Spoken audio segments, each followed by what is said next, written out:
Pains and Penalties, a nerdy amateur sleuth mystery. Geeks and Things, Cozy Mysteries, Book 1. Written by S.E. Biglow. Narrated by Barbara Nevins Taylor. 1. Kalina Greystone stood behind the counter, bent over a tablet double-checking inventory, when her nephew AJ appeared in the doorway to what used to be the stockroom. He toted a box of comics in his arms. She was converting it into a gaming space and mini-theater. This was all that was left, okay? Setting the tablet aside, she gave him a smile. I'll take those. He handed the box over and she settled it below the counter on the top shelf. It contained all of the unclaimed new arrivals for her customers. It still amazed her that she could call them her customers. Coming home to run the family's comic store hadn't been in her 5-year plan after graduating business school. But life had a way of intervening when it seemed most inconvenient and guiding her to where she was needed most. AJ peered at the tablet and pointed to the paper files sitting next to it. "What are you doing?" "Going digital. Your grandpa kept paper ledgers of everyone's orders and what we had in stock. I just finished transferring everything to the tablet so we can move some of the old files to your mom's basement." She motioned to the counter space that had, until 3 months ago, housed a clumsy old-fashioned cash register. "And, thanks to Square, we can do all of our business on the tablet, too. Send e-receipts, the whole thing." "Damn, you really are going high-tech. Guess that fancy MBA really paid off." "Don't swear." She nudged his shoulder. "We still have a cash drawer, obviously, but it will be easier to reconcile at the end of the day." AJ stepped behind the counter and pulled her into an unexpected hug. She returned the gesture, if a little awkwardly. "What was that for?" He shrugged one shoulder and didn't meet her gaze. "Nothing, just missed you is all. Mom's glad you're back, even if she doesn't say it." "I missed you guys, too." Kalina often wondered if the relatively small age difference, 18 years, between her and AJ made him see her as more of a friend than an authority figure. Still, she couldn't deny she liked hanging out with him. "And I know she's happy she didn't have to take over the business. Now, go make sure we have everything ready for the booth at the fair." Before they could continue their conversation, the front door opened, and the tiny bell tinkled to announce the customer's entrance. AJ disappeared back through the game room, and Kalina turned to greet the first patron of the day. Usually, Saturdays were busy, especially in the morning, but today was the exception.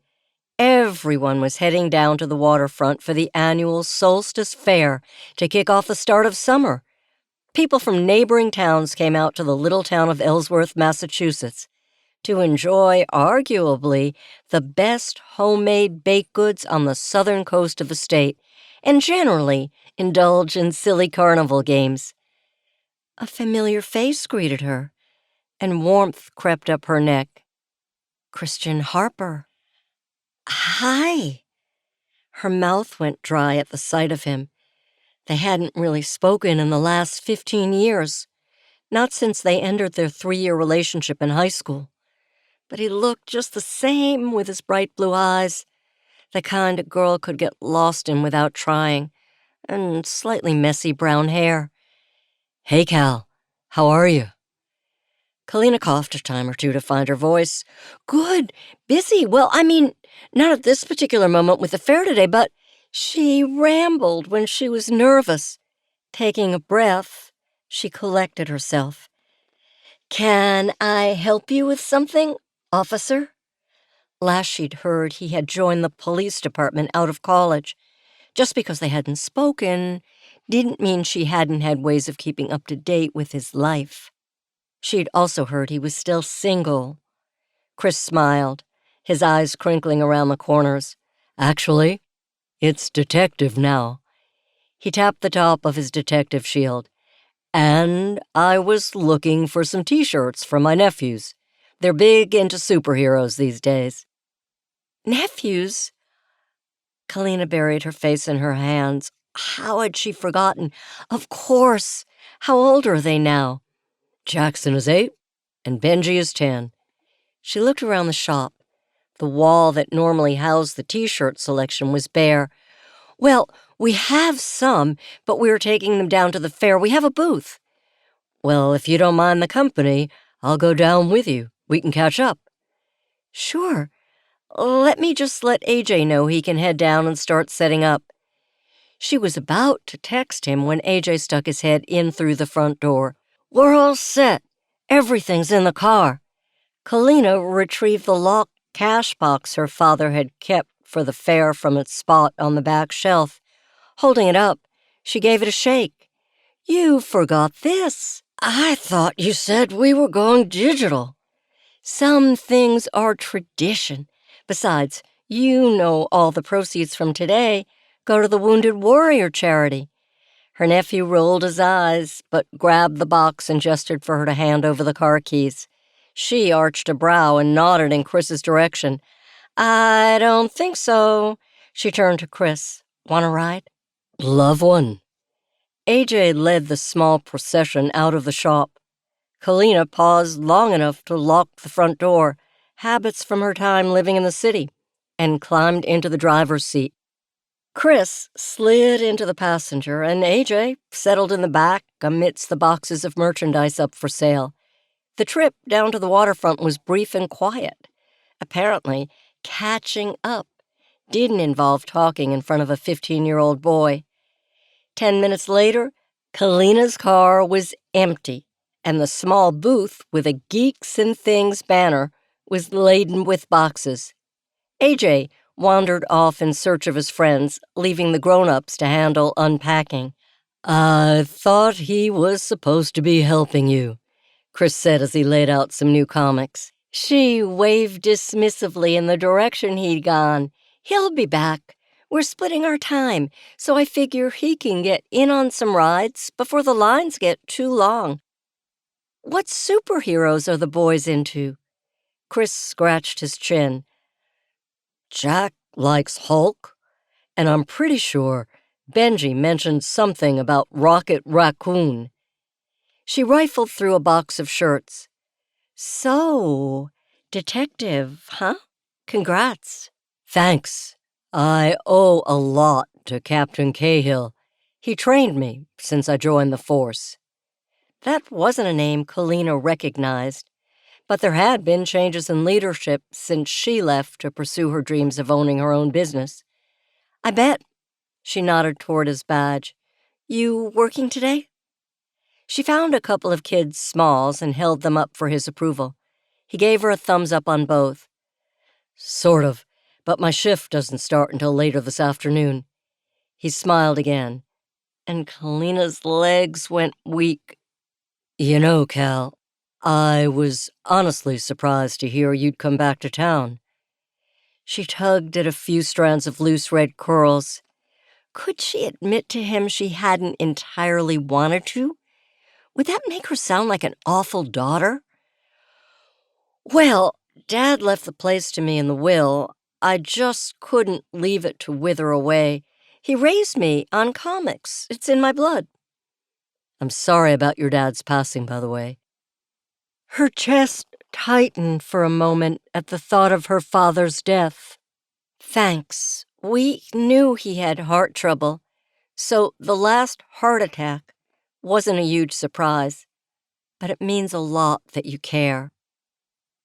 More familiar faces passed by. Some waved or nodded in their direction.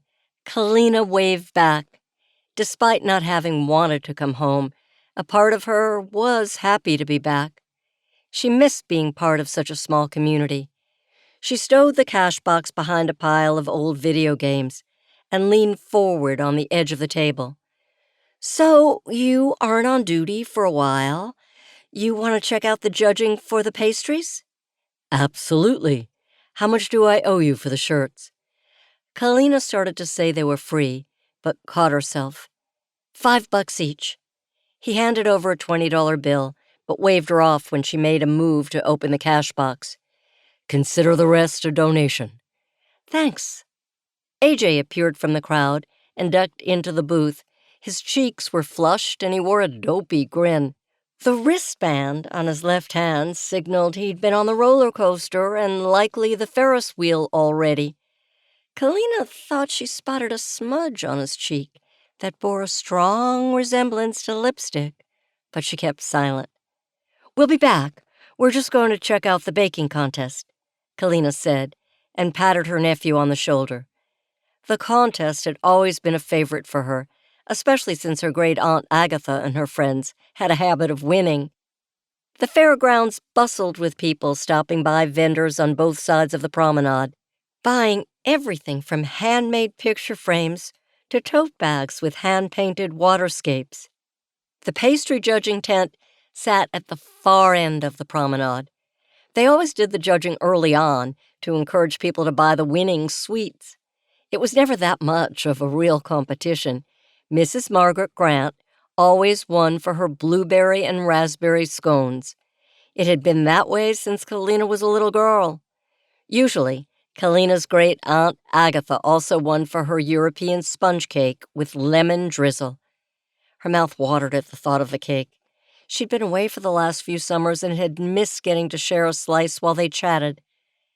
Kalina walked with purpose towards the judging tent until she felt a hand squeeze lightly on her wrist. "Sorry," she said when she saw Chris slowing her down. "I guess I still have some city habits to break." "It's okay. You just don't need to be in such a hurry. You know, they announce the winners over the loudspeaker." She smiled sheepishly and fell into step beside him. The sun peeked out from behind a thin layer of cloud cover, highlighting thin veins of gold in Chris's hair. For a moment, she remembered them as two high school kids who thought they were in love. But that time was past. They weren't kids anymore. Maybe friends, but nothing more. Not after she was sure she'd broken his heart when she went away to school. "So, did you ever settle down?" "Nope. Still a bachelor. I guess I just never found the right girl. What about you?" She shook her head. "There was a guy in college, but it didn't end well."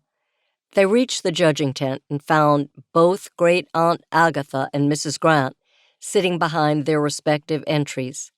Kalina bent down to place an order for Mrs. Grant's scones and noticed another set of scones down the table manned by Andrea Nevins. She'd been a couple of years ahead of Kalina and Chris in school. "Nice to see you finally made it home, Callie," Great Aunt Agatha said with a smile. She reached out to pat Kalina on the wrist. "Me too, Auntie Agatha." She grabbed the pen in front of the sponge cake and jotted down an order as well. Agatha arched a silver brow. "Well, this is new. You don't usually buy my cake." Kalina smirked. "Well, maybe I feel a little guilty about missing the last few years, and honestly, it looks even better than usual." "You're sweet, my girl." She gestured over Kalina's shoulder. "I see you two found your way back to each other." Great Aunt Agatha had always been fond of Chris. She was the first person Kalina had confided in when they started dating in school. "He just came by the shop to buy some shirts for his nephews, that's all." "I told you that you two had something special, but I'm just an old lady. What do I know?" She feigned annoyance, but Kalina could see the sparkle in her eyes. "You were never much of a matchmaker, Aggie," Mrs. Grant chided from her spot down the table. "Oh, hush you," Agatha replied, waving her friend's comment away. Kalina looked around, hoping to spot the third member of Aunt Agatha's trio, Cynthia Ellicott. For as long as she could remember, the three women had been inseparable, and they never missed the Solstice Fair. "Where's Mrs. Ellicott?" Aunt Agatha and Mrs. Grant shared a look that Kalina couldn't decipher. "She hasn't been in the best of health," Mrs. Grant answered quickly. "Oh, I'm sorry to hear that. Is there anything I can do?" Aunt Agatha shook her head. "No, when she gets like this, it's best just to give her space." But it's sweet of you to worry. You always had such a kind heart, Callie. Kalina darted around the side of the table and wrapped her aunt in a firm hug. I'll see you later. I'll save you a big slice of cake, she replied with a wink. Well, good luck to both of you, Kalina said, and stepped back to allow other people to approach. At the far end of the table, a man in a police uniform stood beside someone Kalina didn't recognize. Who's that? She addressed Chris and pointed at the pair. That's Captain Dan Cahill, and the woman is his fiancée, Leslie Mayfield. She teaches at the elementary school. Benji is in her class. They moved down the table, and Chris placed an order for Leslie's apple tarts. Good luck. Leslie tucked a piece of hair behind her ear, not so subtly flashing her engagement ring, and smiled big. She turned to Kalina and offered her non-bejeweled hand. Hi, I don't think we've met. I'm Kalina Greystone. They shook hands briefly. My father used to own Geeks and Things up on Main Street. I moved back to run the store after he died. Oh, right, of course. Dan leaned in and kissed Leslie on the cheek. I think they're about to start the judging. Kalina and Chris moved back into the crowd while the judges sampled the various sweets, concurring in low whispers and making notes on their clipboards. The town took the contest very seriously. Tension rose amongst the crowd as they awaited the announcement. At the far end of the table, Great Aunt Agatha sat with her hands folded in her lap. Mrs. Grant shot Andrea annoyed looks as the judges handed the winning votes to the announcer, Theodore Maxwell. He cleared his throat and held the microphone too close to his mouth. We have the results of the baking contest. Remember, you can put an order in at any time to purchase the winning pastries. All proceeds go to the Wounded Warrior charity. The feedback on the speakers squealed, and Kalina covered her ears along with many of the people watching. Theo held the mic further from his mouth and studied the first scrap of paper. The winner for the best fruit tart goes to Ms. Leslie Mayfield. Cheers went up from the crowd, and Leslie grinned and waved. Captain Cahill let out a loud whistle, making his fiancée blush. He darted up to the stage and placed a huge bouquet in her arms. Theo waved his hand for quiet, and the crowd settled down. Best sponge cake, of course, goes to Mrs. Agatha Davies. The crowd's response was a little more subdued as Agatha stood up and took a little bow. Kalina noted the older woman's cheeks were a bit flushed when they hadn't been a few moments earlier, but she assumed it was just due to the excitement of yet another blue ribbon for her mantle. Beside Agatha, Mrs. Grant already had her hands on the armrest, poised to push herself up to accept the blue ribbon for her scones. And finally, the winner for the best scones is...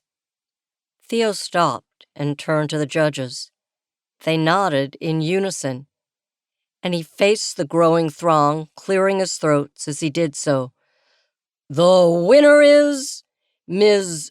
Andrea Nevins. A hush fell over the crowd. Mrs. Grant jumped from her seat and marched toward the judges before Andrea could accept the ribbon. Chris stood beside Kalina, mouth agape, as the older woman leaned in close enough to Theo's microphone that her tirade carried across the fairgrounds. This is unacceptable. My scones were far better than hers. Andrea paled and dabbed her eyes before hurrying off the stage, clutching the ribbon to her chest. A few members in the crowd patted her on the back, and her older brother broke from the group to wrap an arm around her shoulders, leading her away. Mrs. Grant, please, this is just a friendly competition, Theo said, trying to yank the microphone out of her reach. She wasn't having any of it. She waggled a finger at the judges, summoning them forward. You three had better explain yourselves. From behind her, Great Aunt Agatha shuffled forward and tried to tug Mrs. Grant away, but had no luck.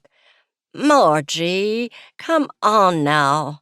Agatha's words fell on deaf ears. It's not that your scones weren't good, Mrs. Grant. It's just Auntie's were better this year, one of the judges said. People began to disperse, no longer interested in seeing Mrs. Grant lose her temper with the judges. Kalina nudged Chris in the ribs and nodded back towards the booth. I should probably head back to make sure AJ is doing okay. She looked at her watch. Besides, he's probably looking for an early lunch. No problem. They walked side by side back down the promenade. Kalina made a mental note to stop by some of the booths near the end of the day to pick up some early Christmas presents for her sister and mother. The Geeks and Things booth came into view, and she couldn't keep a smile from tugging at the corners of her lips. A small group of kids clamored around the table, picking up action figures and T-shirts.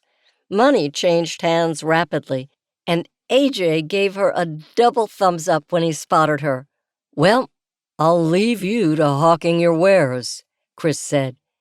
"Enjoy the rest of the fair." She waved and slid in behind the table next to her nephew. He blew out a breath. "Thank God you're back. It's been super nuts. I'm starving." Kalina chuckled. Yes, go get food. Bring me back a fried dough, extra cinnamon sugar." He gave her a salute and raced out of the booth and toward the refreshment tent.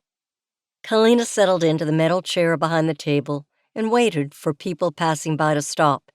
She didn't have to wait long before Leslie appeared with her big smile plastered to her lips. She'd pinned the ribbon to her blouse. The bouquet was nowhere to be seen. "Congrats again on your win," Kalina said. "Thanks. I'm sorry I didn't recognize you before. I guess I'm not all that good with faces, unless they are my students." "No worries. I left town for a while after high school. Big city dreams. Earned my business degree and worked in Boston for a few years.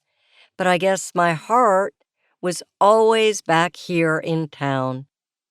Maybe if she told herself that enough times, it would make it sure. Kalina glanced around for Captain Cahill. "Where's your fiancé?" "Oh, getting some drinks from the refreshment tent. We're going to celebrate. Did you want to buy some fruit tarts?" "Sure, I'd love to." Their conversation died instantly when a high-pitched shriek went up from the direction of the food. Another scream followed it. Leaving cash box and merchandise untended, Kalina took off at a sprint.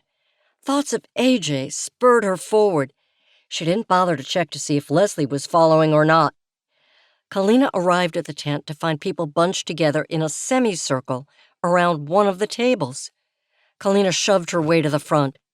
AJ bent over a motionless Aunt Agatha. She lay on the ground, one hand pressed to her stomach, the other gripped around her throat. She'd already started to lose color in her cheeks. AJ looked up, his facial features contorted into a mask of helpless terror, and he said, "I think she's dead." 2. Footsteps pounded on the hard-packed ground, and Chris came into view. Kalina had no idea where he'd come from, but he didn't look out of breath.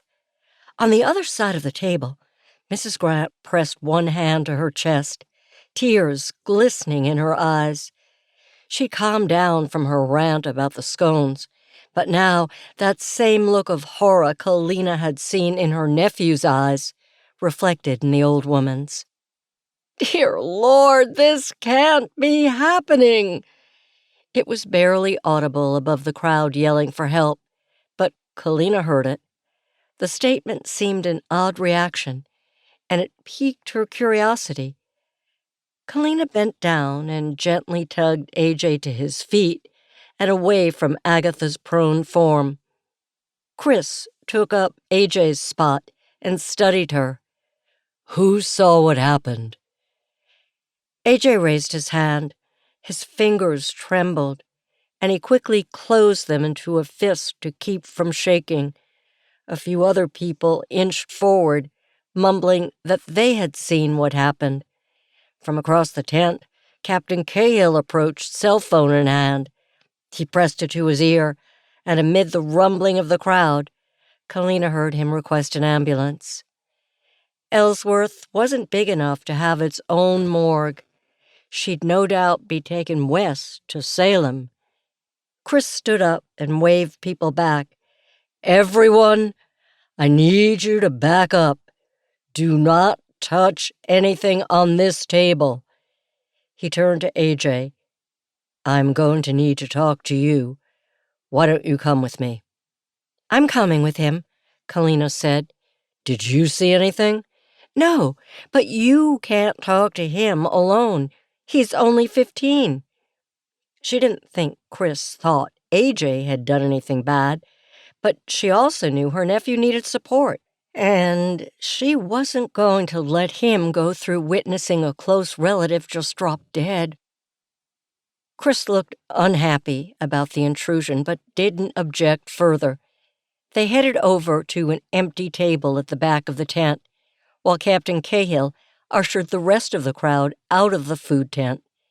He disappeared as well, only to be heard moments later over the loudspeaker. "Ladies and gentlemen, I'm sorry to announce we'll be shutting down early this year due to a medical emergency. We ask that all vendors please conclude your transactions and pack up." This was not how Kalina had expected her first time running the booth in her own right would go. Turning her attention back to Chris and AJ, she reached over and squeezed her nephew's hand.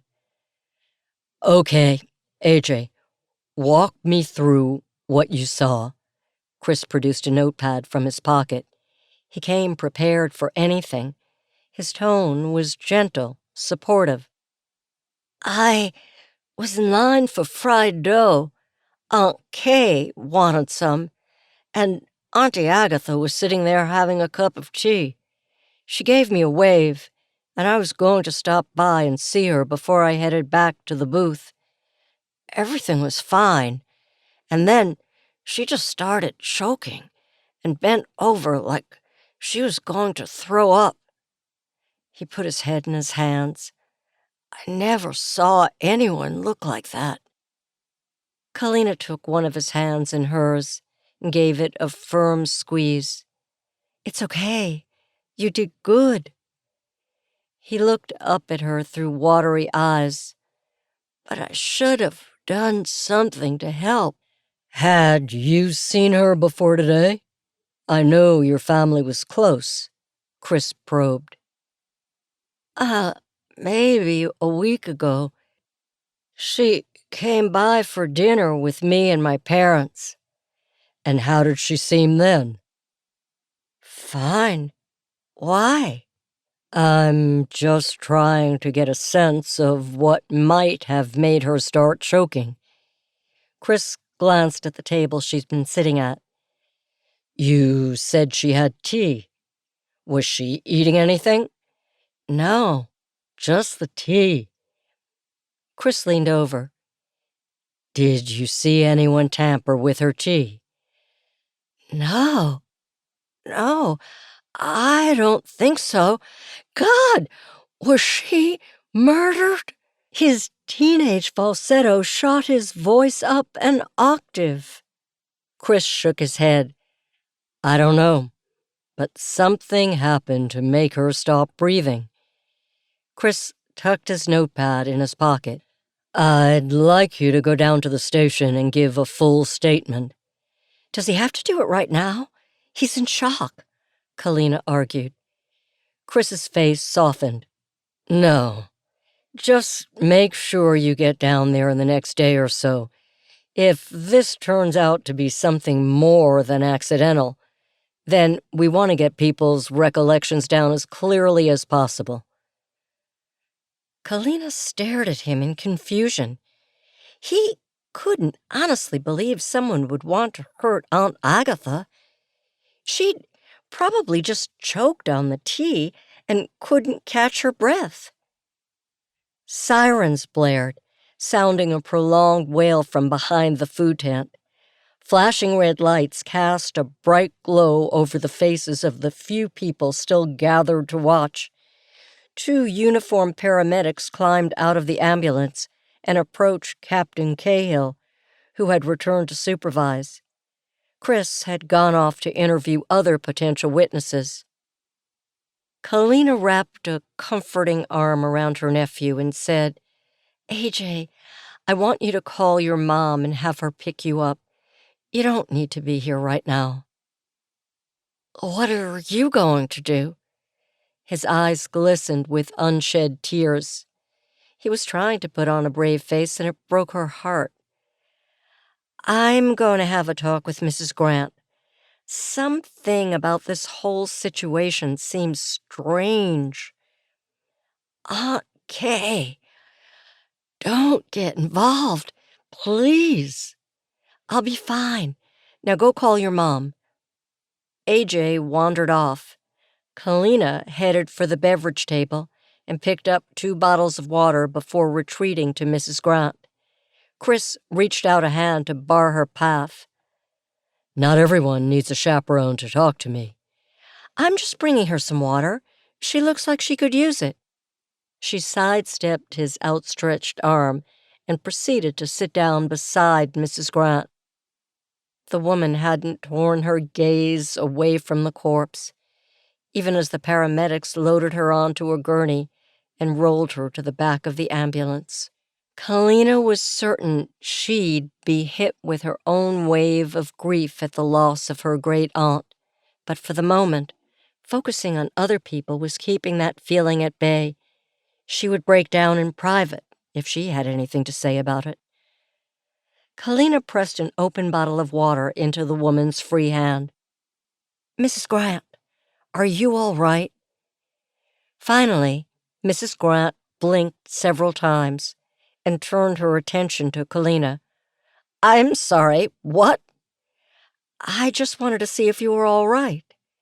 "Well, of course I'm not all right. My friend just died." Almost instantly, her demeanor changed. Her body sagged, and she took a swig of water. "Sorry, I didn't mean to snap at you." "I understand. Believe me. Can I ask you something?" The woman nodded, and Kalina continued. "You said something earlier, right after Auntie Agatha died. You said that this couldn't be happening. What made you think that?" Mrs. Grant took several long gulps of water and fussed with the hem of her blouse. I don't know what you mean. I suppose I was just shocked. It all happened so quickly." "Kalina, that's enough. Go back to your booth and pack up like the captain said, please." Chris ushered Kalina out of the tent and back to the promenade. She expected him to return to questioning witnesses, but he kept a solid grip on her elbow all the way back to the booth. She pulled her arm free. "You don't trust me?" "You always had a thing for sticking your nose in other people's business." "Agatha is my family, Chris. If something happened to her, you can't expect me to just sit on my hands." "Unless you join the police force without any of us knowing, the best thing you can do is make sure AJ gives his statement while his memory is still clear. Okay?" "You know I will." Chris retreated from view. There was no way she was backing off now.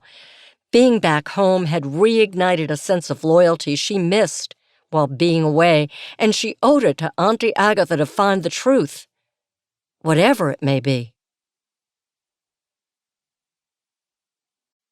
3. 10 minutes later, Kalina stood by the car, loading the last box of merchandise into the back seat. AJ had disappeared again, but she didn't have the heart to go find him.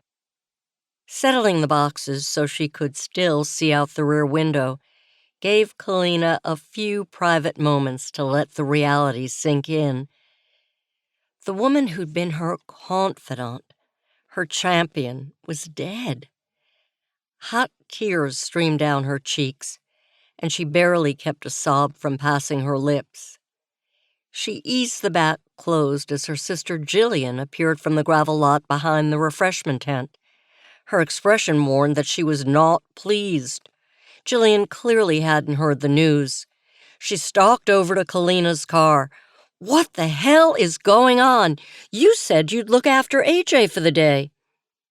"Aunt Agatha is dead, Jill." Kalina dried her cheeks with the back of her hand. "What? What happened?" Jillian demanded. "I don't know. She was sitting, having tea, and then she just fell over, I guess. AJ saw it happen, and he's pretty freaked out about it. I figured you'd want him home with you guys. And the police have shut down the fair for the day." "The police are involved?" "I don't know that it's more than just an accident, but they're looking into it. Chris wants AJ to give a statement down at the station." "Chris?" His name caught her sister off guard. Detective Christian Harper. Jillian let out a hiccup of laughter. "So, you finally ran into the ex?" "Yeah." The levity vanished as Jillian collapsed against the hood of Kalina's car. "Aunt Agatha's really dead? Oh, God, and AJ didn't say, just come to pick him up." Kalina pulled her older sister into a firm hug. "He'll be okay. He has you to lean on." Jillian rubbed at her eyes to dry them and composed herself. "We just saw her a few days ago. God, it's like Dad all over again." "We got through that. We're going to get through this, too," Kalina reminded her. They hadn't been the type of sisters who did everything together when they were kids, but in that moment, Kalina felt like she was closer to her big sister than they'd ever been. "You've always been the strong one, Cal," Jillian whispered as they stepped apart. Kalina wasn't sure she agreed with her sister's assessment. "You'll need to make sure he goes down to the police station to give a statement. I promised Chris he would." "I can do that. God, someone has to let Mom know. We'll have to plan a funeral, and someone needs to clean out her house." Kalina could hear her sister spiraling, and she cut it off. "We will have time to do all those things. You need to be with your son now. Go." Out of the corner of her eye, Kalina spotted Mrs. Grant making her way to the parking lot alone. "I have to go." Without another word to her sister, she raced off in the hopes of intercepting Mrs. Grant. She had to jog to catch the older woman. "Mrs. Grant, can I offer you a ride home?" "No, thank you. I just want to be alone." "I don't mind, really. I was hoping we could talk without so many people around." Mrs. Grant glanced around as if she feared they were being watched. "Tomorrow, come by for morning tea." "Thank you. I'll see you then." It wasn't the sit-down she'd been hoping for, but it would have to do. She couldn't explain why, but she felt the need to go to Aunt Agatha's house. Maybe it was because Jillian had mentioned it, but maybe she just needed to feel close to her aunt one last time. The drive was short, less than 20 minutes, and she pulled into the driveway. Agatha's car still sat there. She must have gotten a ride from Mrs. Grant to the fair. Kalina may not have come to visit recently, but she knew her great aunt always left a spare key under the front mat. She bent down and flicked the top left corner down, finding the slender silver key where it had always been. She unlocked the front door and stepped into the front hall. She'd spent a lot of time in high school with her great aunt, and she knew the layout like the back of her hand. She moved in the eerie silence to the bedroom first. It was empty, the bed made perfectly. Nothing felt off there, and she retreated to the kitchen. Everything looked in its place there, too. She had bowls from breakfast drying on the rack beside the sink. Her antique porcelain teapot sat on the stove, ready for use. Kalina studied the pot, and a memory flashed through her mind. "You are going to do great things, Callie," Aunt Agatha said, pouring tea from the spout of the delicate pot. "But I've never been away from home this long before, and with Chris staying here, what if it doesn't work out?" She was 17, about to go off to college. "The universe has a way of working things out, keeping that balance. Whatever is supposed to happen will happen, my dear." Kalina doubted that the sudden death of her aunt was in the universe's game plan, but maybe Chris stumbling back into her life was a sign. She pushed that thought away as she made her way into the living room. It was cozy, with overstuffed couches and a recliner. The low table that stood in the center of the room bore something crumpled. It wasn't like Agatha to leave trash around. She bent and caught sight of typed text. Her whole body began to shake, and she took a step back, pulling out her phone. She dialed the only number she had for Chris and waited. "Hello?" His answer sounded distracted. "Chris, thank God you still have your old number. I'm at Aunt Agatha's house, and I think there's something you need to see." She retreated to the front steps to wait for his arrival. When he pulled up, he looked all business, badge clipped to his belt and a pair of latex gloves sticking out of his pocket. "What are you doing here, Cal?" "I just felt drawn here, but it's inside. Come on." She led him to the living room and the crumpled piece of paper. He arched a brow in disbelief. "You brought me out here for a piece of paper?" "She doesn't leave trash just sitting around." He donned his gloves and smoothed out the page, revealing a single line of bold, capitalized text. "Lying is a mortal sin." She looked at Chris after a beat. "Okay, that's cryptic." Chris carried the note out to his car and slid it into a clear plastic bag marked Evidence. Laying the bag on the passenger seat of his car, he turned and took her hands in his, almost like he'd done the day he asked her to the prom. "I know, but that's why I need you to keep out of it, okay? Let me do my job. Please, Cal." The way he said her name, that small pleading note in it, tugged at her heart. They may have grown up and apart, but he was still the sweet boy who'd been her first kiss, her first many things. "Okay," she answered softly. He relinquished his grip on her hands, and she spun on her heel, retreating to her car before he could say more. As she pulled out of the driveway, she wondered if Mrs. Grant knew about the note. 4. That night, Kalina couldn't sleep. The brief glimpse of Aunt Agatha's face, a twisted mask in death, invaded her dreams, waking her in cold sweats. She couldn't imagine how AJ was managing.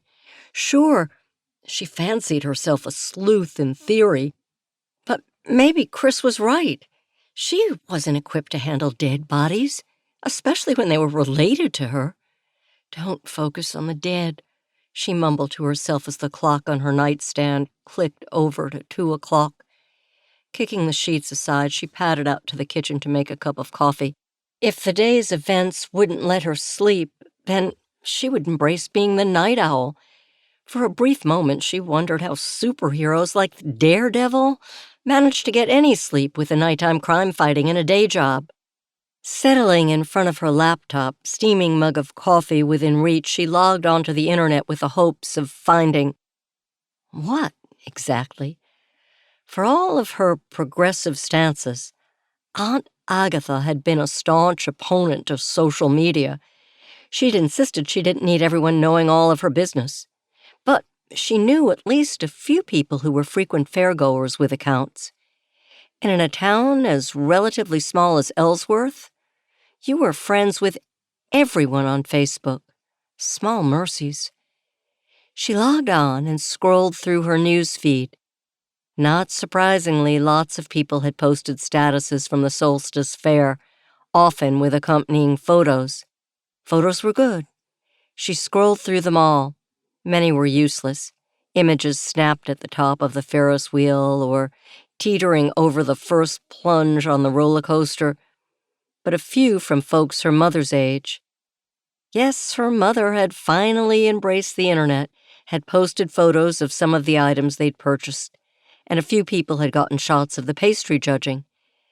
She let out a hiss between her front teeth at a not-so-flattering photo of Mrs. Grant laying into the judges. Not a good look, Mrs. Grant. What she needed was a shot of Aunt Agatha before her untimely demise. The refreshment tent boasted photo-worthy dishes. There had to be someone who had caught her in the tent before she died. She lifted her mug to her lips, but found the contents gone. The clock on her screen noted it was almost 4 a.m. now. She'd been scrolling for nearly 2 hours and found nothing. Barely stifling a yawn, she retreated to the kitchen for a refill. She'd look for another half hour and then try to get some sleep. She had a breakfast date with Mrs. Grant to keep, after all. Kalina slunk back into her chair and continued scrolling, the infusion of caffeine jolting her nerves and synapses awake. Just as the clock ticked from 3:59 to 4, she had a breakthrough.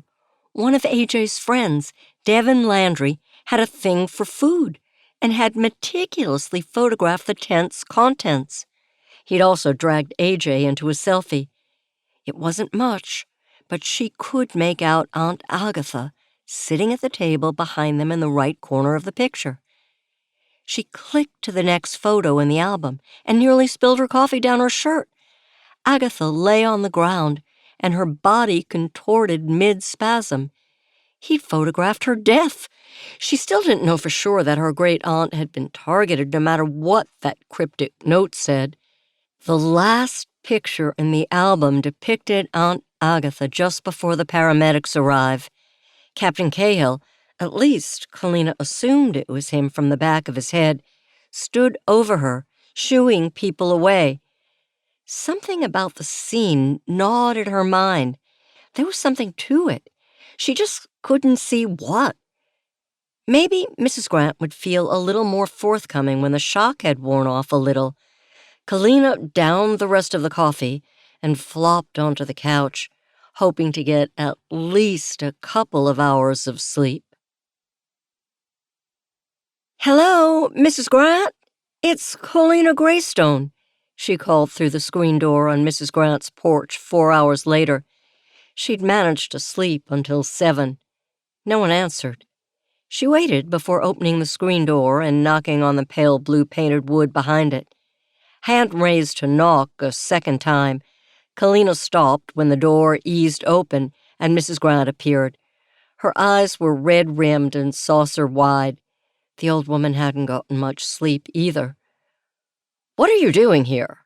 Mrs. Grant's gaze darted around as if she expected someone to jump out of the bushes. "You invited me yesterday at the fair, and I didn't get my order of scones, so I was hoping I could pick them up." Aunt Agatha would have insisted she keep her order. Mrs. Grant peered around for another 30 seconds before she relaxed a little. Her shoulders rolled back and she stood up straighter. "Oh, yes, I nearly forgot. Please come in, my dear." She backed out of the doorway to let Kalina in. "And at least someone around here appreciates my baking." Kalina didn't respond. She just followed the woman into her front foyer and took an immediate left into the living room. Mrs. Grant shuffled off to the kitchen without another word. Kalina took the time to check out the mantelpiece adorned with a simple silver urn at the center and a photo of a much younger Mr. and Mrs. Grant on their wedding day. She'd been to Mrs. Grant's house only a few times growing up, usually accompanied by Aunt Agatha. Kalina didn't have a very clear memory of Mr. Grant, and in fact he'd rarely been around when she came by. But she didn't ever recall seeing an urn. A single frame photo of 3 women in their 30s, sat on the other side of the urn. One of them was easily discernible as Mrs. Grant. The one in the middle bore a resemblance to Mrs. Davies, and the third had to be Miss Ellicott. "Here we are. Do you take anything in your tea? I can never remember." Mrs. Grant reappeared with a tea tray. "No, thanks." Kalina accepted the cup and saucer once Mrs. Grant had poured the tea. "When did your husband pass?" "Alan? Oh, last year in a car accident. I'm so sorry." Mrs. Grant glanced at the urn and gave a solemn nod. "It was a shock, but things like that always are." Kalina took a sip of tea. "Like yesterday, with Aunt Agatha." Mrs. Grant fussed with her teacup, turning it one way and then the other atop the saucer. She wouldn't meet Kalina's gaze, and for longer than felt comfortable, she kept quiet. Kalina had time. She could be patient if that's what it took to make this woman open up about whatever she suspected.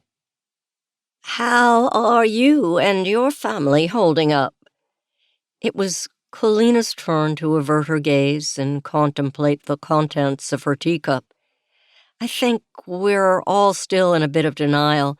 I keep thinking we'll have to find her will, sort all of that out, and then I shake my head because it just feels absurd that she can't be gone. It's never easy when the loss is sudden," Mrs. Grant agreed softly. Kalina took another sip of tea and cleared her throat. "I know you must still be processing what happened too, but you didn't seem that surprised by what happened. If you think there's something else going on, you should tell someone. The police, maybe." "I don't know about that. What do I know? I'm just an old lady." "But Aunt Agatha would want you to say something. You were best friends." Kalina motioned to the framed photo on the mantel. "Oh, we were. We'd grown up together, gone to school up through college, and came back to Ellesworth after graduation. We met our husbands in the same circles." Goodness, that was a long while ago. "I've seen you two. You were practically inseparable when I was growing up," Kalina pointed out. "That sort of friendship and loyalty runs deep. Please, if something did happen to her, I need to know. She was just as important to me as she was to you." Mrs. Grant finally took a sip of her own tea, and tears sprang to her eyes. "It just feels so empty without her." Kalina nodded. "Believe me, I know. That's why I'm asking you if you can think of anything that might have seemed off about her or anyone else. Did you see anything out of the ordinary after you left the pastry judging?" "What do you mean?" "I don't know. Was anyone paying more attention than usual to her?" "Not that I recall. I mean, she always had everyone swarming to place an order of her cake. It was just like every year." Kalina pursed her lips, trying to figure out how best to phrase her question. "Did you notice if anyone went near her tea before she fell?" "I wasn't paying attention, to be honest. I was just so upset about losing to that little—" Mrs. Grant took a long swallow of tea, cutting off the tirade. "You're sure you didn't see anything at all? You didn't happen to notice if she made her own tea?" "I think someone brought her to her, maybe." Her brow furrowed. "Yes, I think someone brought her to her, but I don't know who. Do they know what actually happened?" Kalina shook her head. "I don't know." It did get her brain whirring. Agatha had been fine before the pastry judging, and she'd only interacted physically with the judges long enough to accept her ribbon. And if, like Mrs. Grant and AJ said, she'd only had tea, then that seemed to be the logical delivery system, if someone was in fact targeting her. Mrs. Grant set her teacup down, hands trembling. She still wouldn't look Kalina in the eye. "It was lovely of you to stop by, but I'm afraid I don't have time to visit any longer. Things to do." Kalina didn't want to accept defeat, but Mrs. Grant wasn't opening up like she'd hoped. She took her time finishing the cup of tea before standing up. "I appreciate your time, Mrs. Grant. When should I pick up those scones?" "They should still have them at the fair. You can get them there." Mrs. Grant shuffled toward her as if to shoo her out of the house. What was she hiding? Should she bring up the note she'd found in Aunt Agatha's house? It was a detail no one besides the police had right now. "The police found a threatening note in Aunt Agatha's house. You wouldn't know anything about that, would you?" No, I'm afraid not. I wish I could point you or the police to who would have wanted to hurt my friend, but I'm useless." Kalina tried to give a sympathetic smile and offered the older woman a brief hug. "Thanks again for having me over." Mrs. Grant shut the door behind Kalina, shoving her unceremoniously into the screen door. She let out a little grunt as the scratchy mesh snagged on her shirt and a loose wire scraped along her forearm. There was definitely something going on with Mrs. Grant. Just as she eased the screen door shut behind her, her phone beeped with a text message from AJ. "Can we talk?" She sent back a quick note letting him know he could stop by the shop. In the meantime, she had some research to do, and the shop was as good a place to do it as any. 5.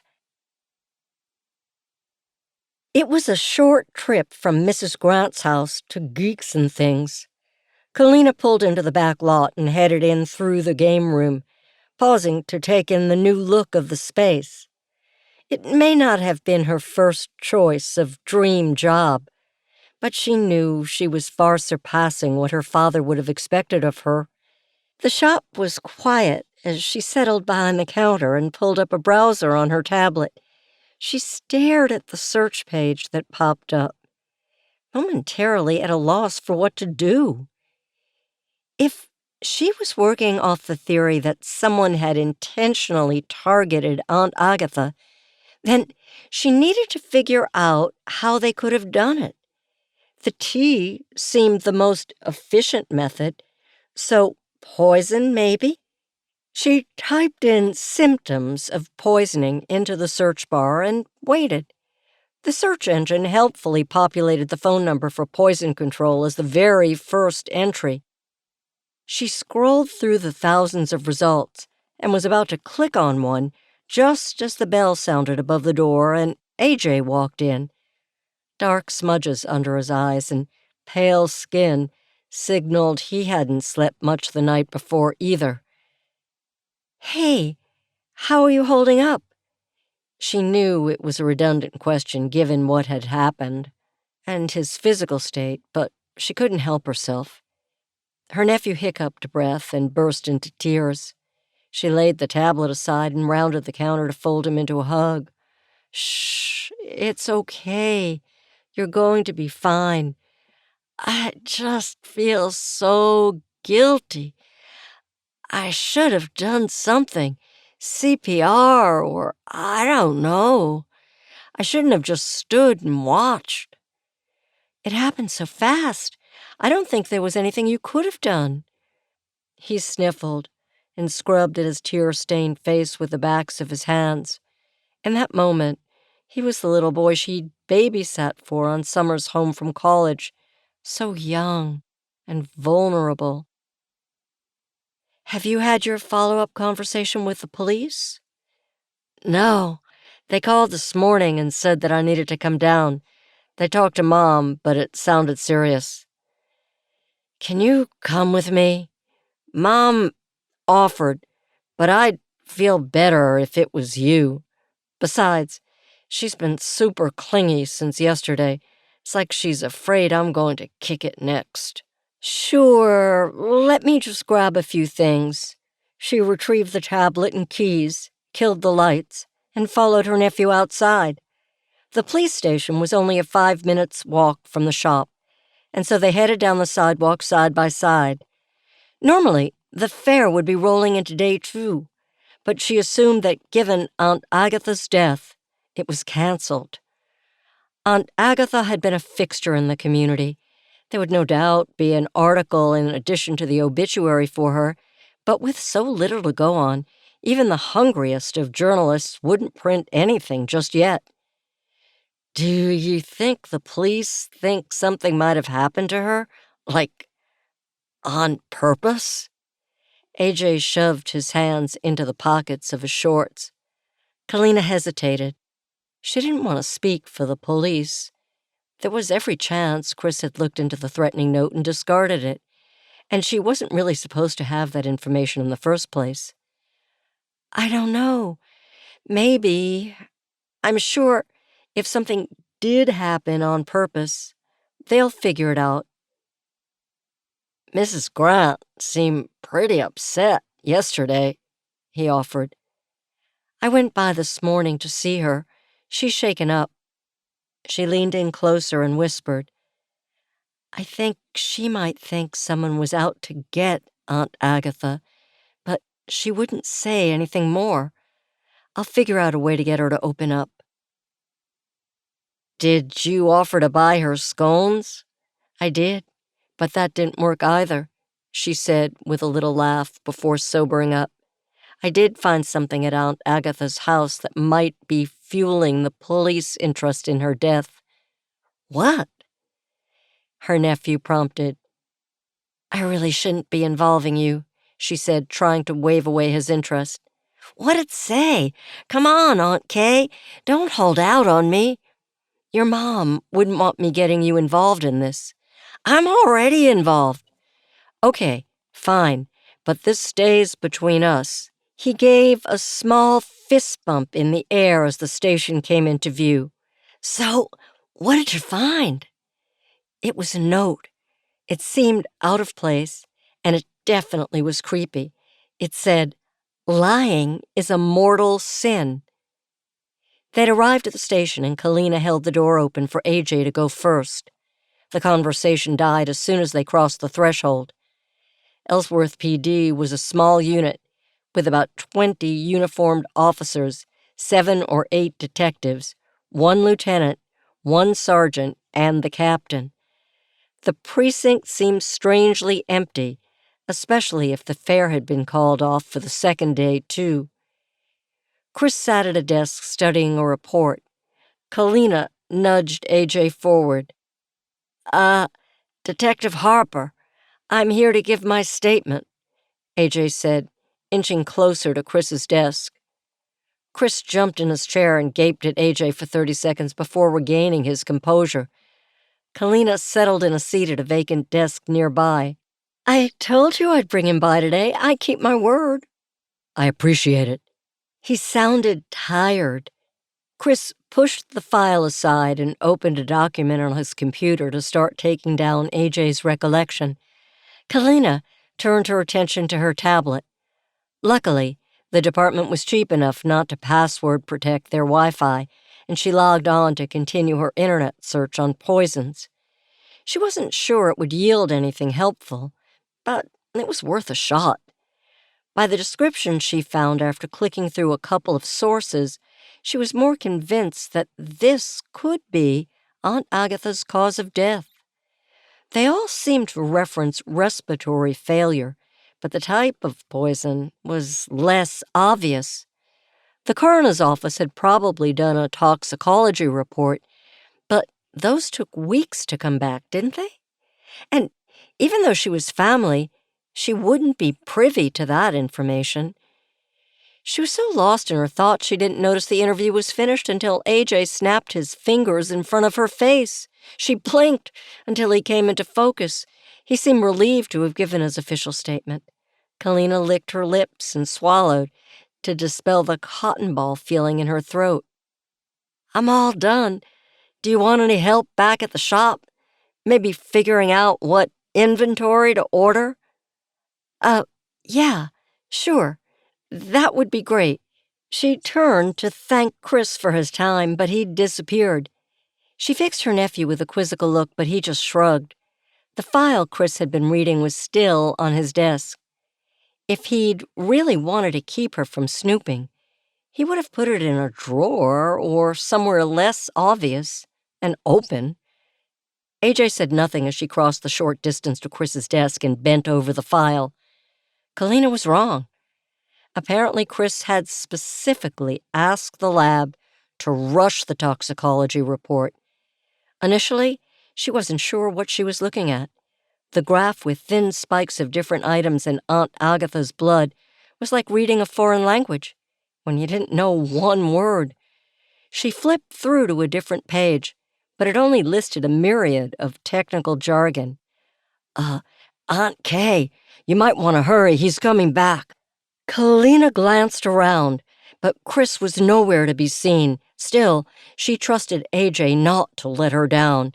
She turned to the last page with the summary paragraph. Bingo. According to the tests done, it showed that Aunt Agatha had high levels of inorganic arsenic in her blood at the time of her death. She had definitely been poisoned. Aunt Kay, come on, AJ hissed and made a move to tug her away from the desk. She flipped the file closed and set it back on the desk where she'd found it. Exhaling a breath, she hadn't realized she'd been holding she and AJ headed for the front of the building. Hey, Cal, Chris said, appearing with a coffee cup in his hand. Yes? Did you need me to give a statement, too? No.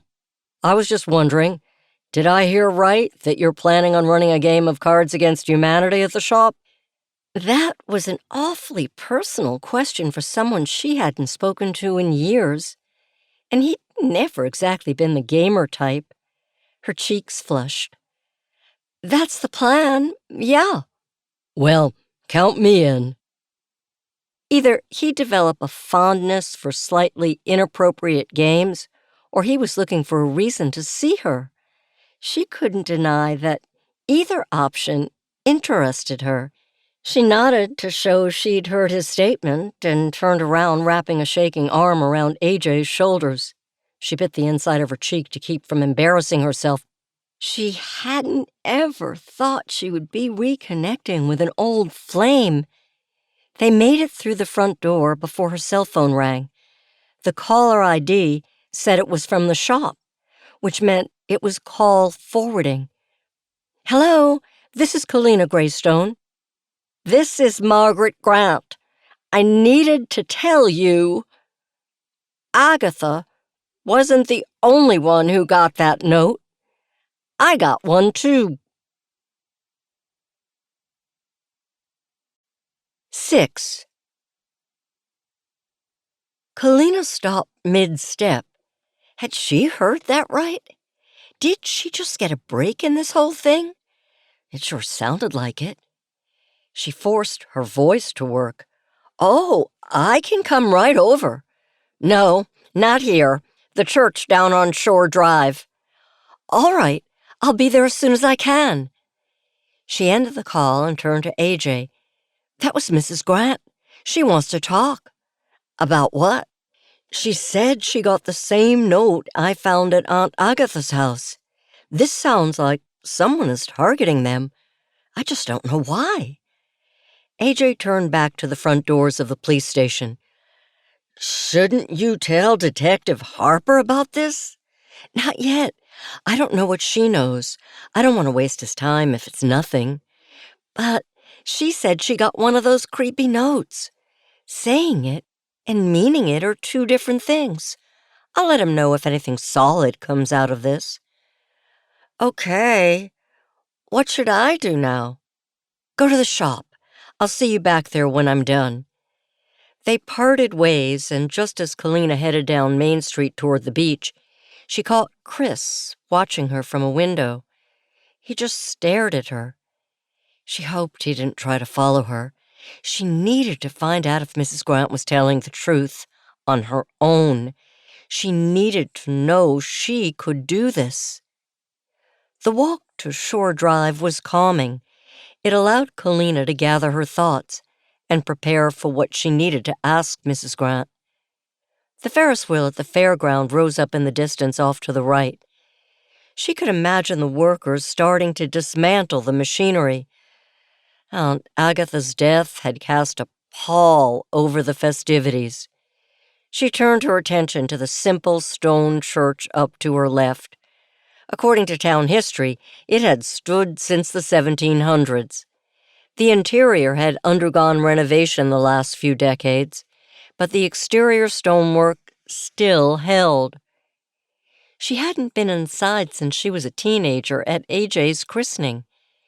She didn't have anything against churches or organized religion, but as an adult, she didn't find faith particularly comforting or necessary to her life. But it was the perfect place for a confession.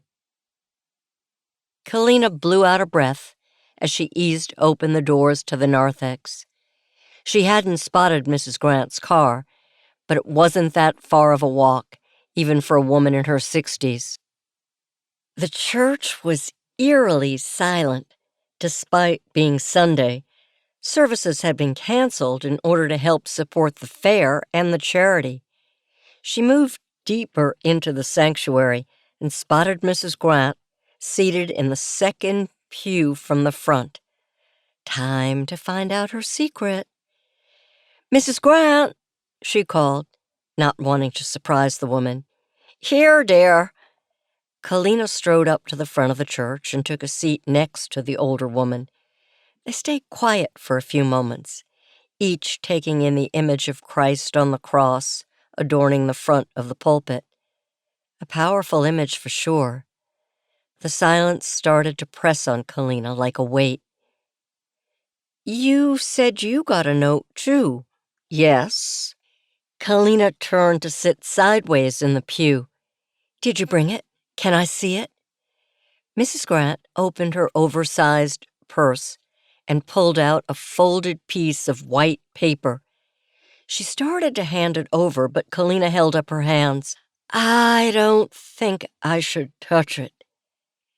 The older woman unfolded the page and held it up so that Kalina got a good look at it. "Lying is a mortal sin" was typed in bold caps, just like the one she'd seen. Whoever had killed Aunt Agatha appeared to be targeting Mrs. Grant as well. "When did you get it?" "Last week. It just appeared under my front door folded like that.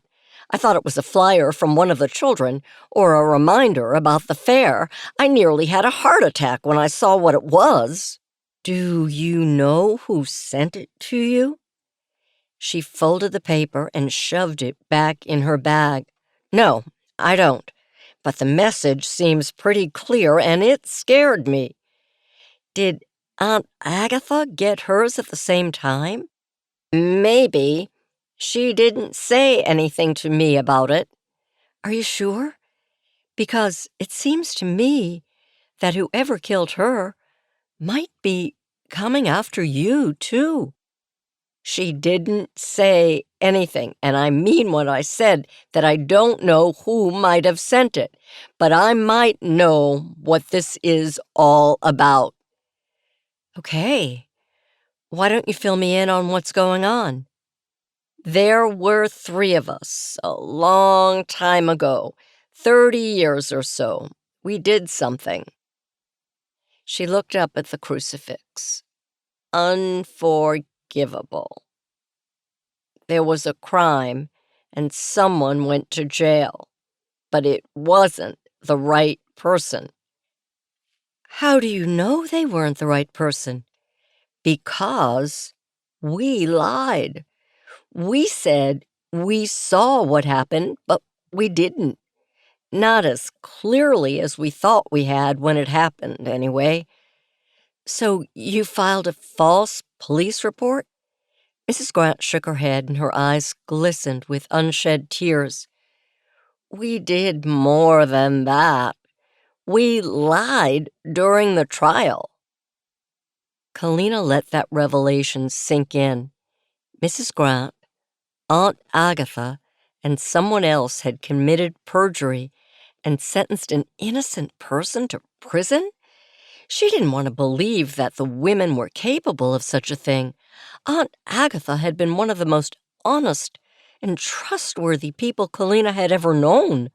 "Are you absolutely sure you got it wrong? I don't believe you'd do something like that, and neither would Aunt Agatha, Kalina protested. Mrs. Grant dabbed at the corners of her eyes. Times were different. This town was different, she answered. It didn't explain anything. As Kalina sat there beside the woman, she realized that whoever was targeting them had to know about the trial and the false testimony. But that could be anyone, and maybe this had nothing to do with the trial. Is there anything else that the note could be referring to? A single tear slid down Mrs. Grant's cheek. No, I don't think so.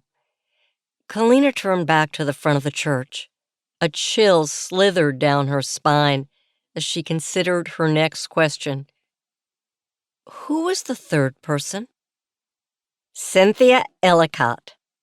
Mrs. Grant's shoulders sagged, but Kalina couldn't determine if it was relief or resigning her friend to the fear of being next on the killer's hit list. But she won't talk to you. We had a bit of a falling out about a month ago. She got so mad at Aggie. I can't imagine she'd be happy to see her great niece show up on her doorstep. Kalina couldn't imagine the trio falling out. They'd always been so close, and it didn't fit with what Mrs. Grant had told her the day before, unless she was trying to avoid an argument from Aunt Agatha. Ms. Ellicott had babysat for her and Jillian when they were younger, but her relationship to the woman hadn't gone much beyond seeing her at the fair in later years. Thank you for telling me all of this. You should take that note to the police. They can keep you safe. Mrs. Grant didn't respond to Kalina's suggestion. That was all right. She tipped Chris off as soon as she got back to the shop. She needed an internet connection so she could do a little research on the trial. That was the key to finding the killer. 7. Kalina made great time getting back to the shop. She pushed through the front door and stopped dead in the doorway. Chris stood at the counter chatting with AJ about what looked like a video game. Both looked up when she entered. Hi, Cal. Chris waved. Hi. What's going on? I thought AJ gave you everything you needed, and I didn't need to give a statement. This isn't official police business. This is a social call. From behind the counter, AJ gave her a wink and a quick thumbs up. Brat! Kalina was lost for words. One day back in each other's orbits, and he was already making social calls. The high schooler buried deep inside her jumped at the potential for rekindling their romance. But they were such different people now. It couldn't be that easy to fall back into each other's arms. Could it? I wanted to see what kind of games you had. See if any of them were appropriate for Jack and Benji. Okay. It wasn't the way she wanted to break the news about what she discovered, but it would have to do. There was the risk he'd berate her more in person as she just couldn't hang up, but it was one she had no choice but to take. Have fun, AJ said with a small wave. Kalina led Chris back to the game room. She planned on getting more games as people requested them, but she had a few staples that she'd picked up at a couple of small conventions she'd attended. This wasn't exactly the venue she intended to share what she learned from Mrs. Grant, but it would have to do. He browsed the table of games and picked up a small canister. Zombie dice, she said, with a smile. Want to play? This must be new, like an uncle thing, because you never used to like these kinds of games, she said, but gestured to the table in the center of the room. They've grown on me. he admitted with a sheepish grin. I have something to tell you, she broached, pulling out a chair. We can talk and play. They settled across the table from each other, and Chris went first. She wasn't paying attention to the dice as they skittered out across the table, but she spotted the red shotgun blast. She was working herself up to telling him the truth. So, I saw Mrs. Grant today. Oh? He fished 3 more dice from the container and rolled them. She would have thought he would need an introduction to the game, but he seemed quite competent. Well, she seemed so upset yesterday. I wanted to make sure she was doing okay. She and Aunt Agatha were always so close. She was kind of like a de facto aunt, too. I guess you didn't forget your hometown manners, being away in the big city. She told me something. She got a note just like the one I found at Aunt Agatha's house. The dice slipped from his fingers and rolled both a green and yellow shotgun. His turn ended. You shouldn't be digging into things. We've got it under control. She volunteered the information. What was I supposed to do? Just ignore her? Kalina took her turn, but didn't pay much attention to the outcome. So, are you sure she got one? She showed it to me. She picked 3 more dice and rolled them. 1 shotgun and 2 brains. I didn't touch it. I made sure not to. Where is she? I left her at the church. You should send someone there and to her house to make sure she doesn't destroy it. Not that she would, but just to be sure. He pulled out a cell phone and sent a text. Did she tell you anything else? She said there might be a 3rd person who got a note, Cynthia Ellicott, but I'm not sure. I guess she and Aunt Agatha had a falling out a few months back, so she might not be in the mood to talk. Did she say what the falling out was about? She picked up on his tone. He was slipping into interrogation mode. No, she didn't. You don't think that Miss Ellicott would hurt Aunt Agatha over an argument? I mean, she wasn't even at the fair. How could she possibly have done anything to— She stopped short of saying, poison her. She wasn't supposed to know that information. He held up his hands in surrender. No, you're right. That doesn't make sense. But what makes Mrs. Grant think Miss Ellicott might be a target, too? Kalina licked her lips. She said they committed perjury 30 years ago. I should still speak to her to confirm if she is indeed a target. I'd like to come with you. How many times do I have to tell you? She might be willing to talk to both of us. If you just show up, it might spook her. Even if she wasn't on the best terms with Aunt Agatha, maybe she'll see me as a friendly face. You're saying I'm not friendly? No, but she used to babysit my sister and me when we were little. Fine, but you do exactly as I say. Got it? You have my word. They left the table with dice spread across it and headed out through the front of the shop. AJ leaned on the counter, his nose mere inches from his phone. Hold the fort, she called. A sense of unease settled on her as she followed Chris to his car. She hoped that Ms. Ellicott could shed some more light on this mystery. 8. Ms. Ellicott's house stood on the edge of the town, away from everyone else. The more Kalina thought about the woman, the more she remembered her being kind of opinionated and irritable, even as a younger woman. It was probably a good thing to be going as a pair to talk to her. Chris flashing his badge would only annoy her. Despite the summer warmth, the shutters were all closed on the front windows, and the front door was shut. Stepping up onto the front porch, Kalina felt the tiny hairs on the back of her neck stand on end. Chris didn't appear to have the same reaction, or at least he hid it well. He yanked open the screen door and knocked sharply. "Miss Ellicott? This is Detective Harper with Ellesworth PD. I'd like to ask you a few questions." No response. Kalina paced the length of the porch and noted the windows on both sides of the house were also closed up tight. Maybe she decided to go on vacation. Chris knocked again. "I don't think so." He pivoted and pointed to the car parked in the driveway. "Stay here. I'm going to check around back."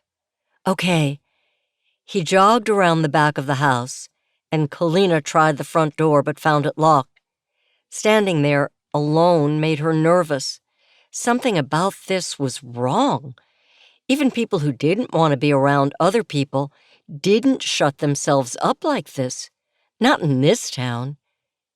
She abandoned the front of the house and made her way around the back, taking the same path Chris had to avoid spooking him.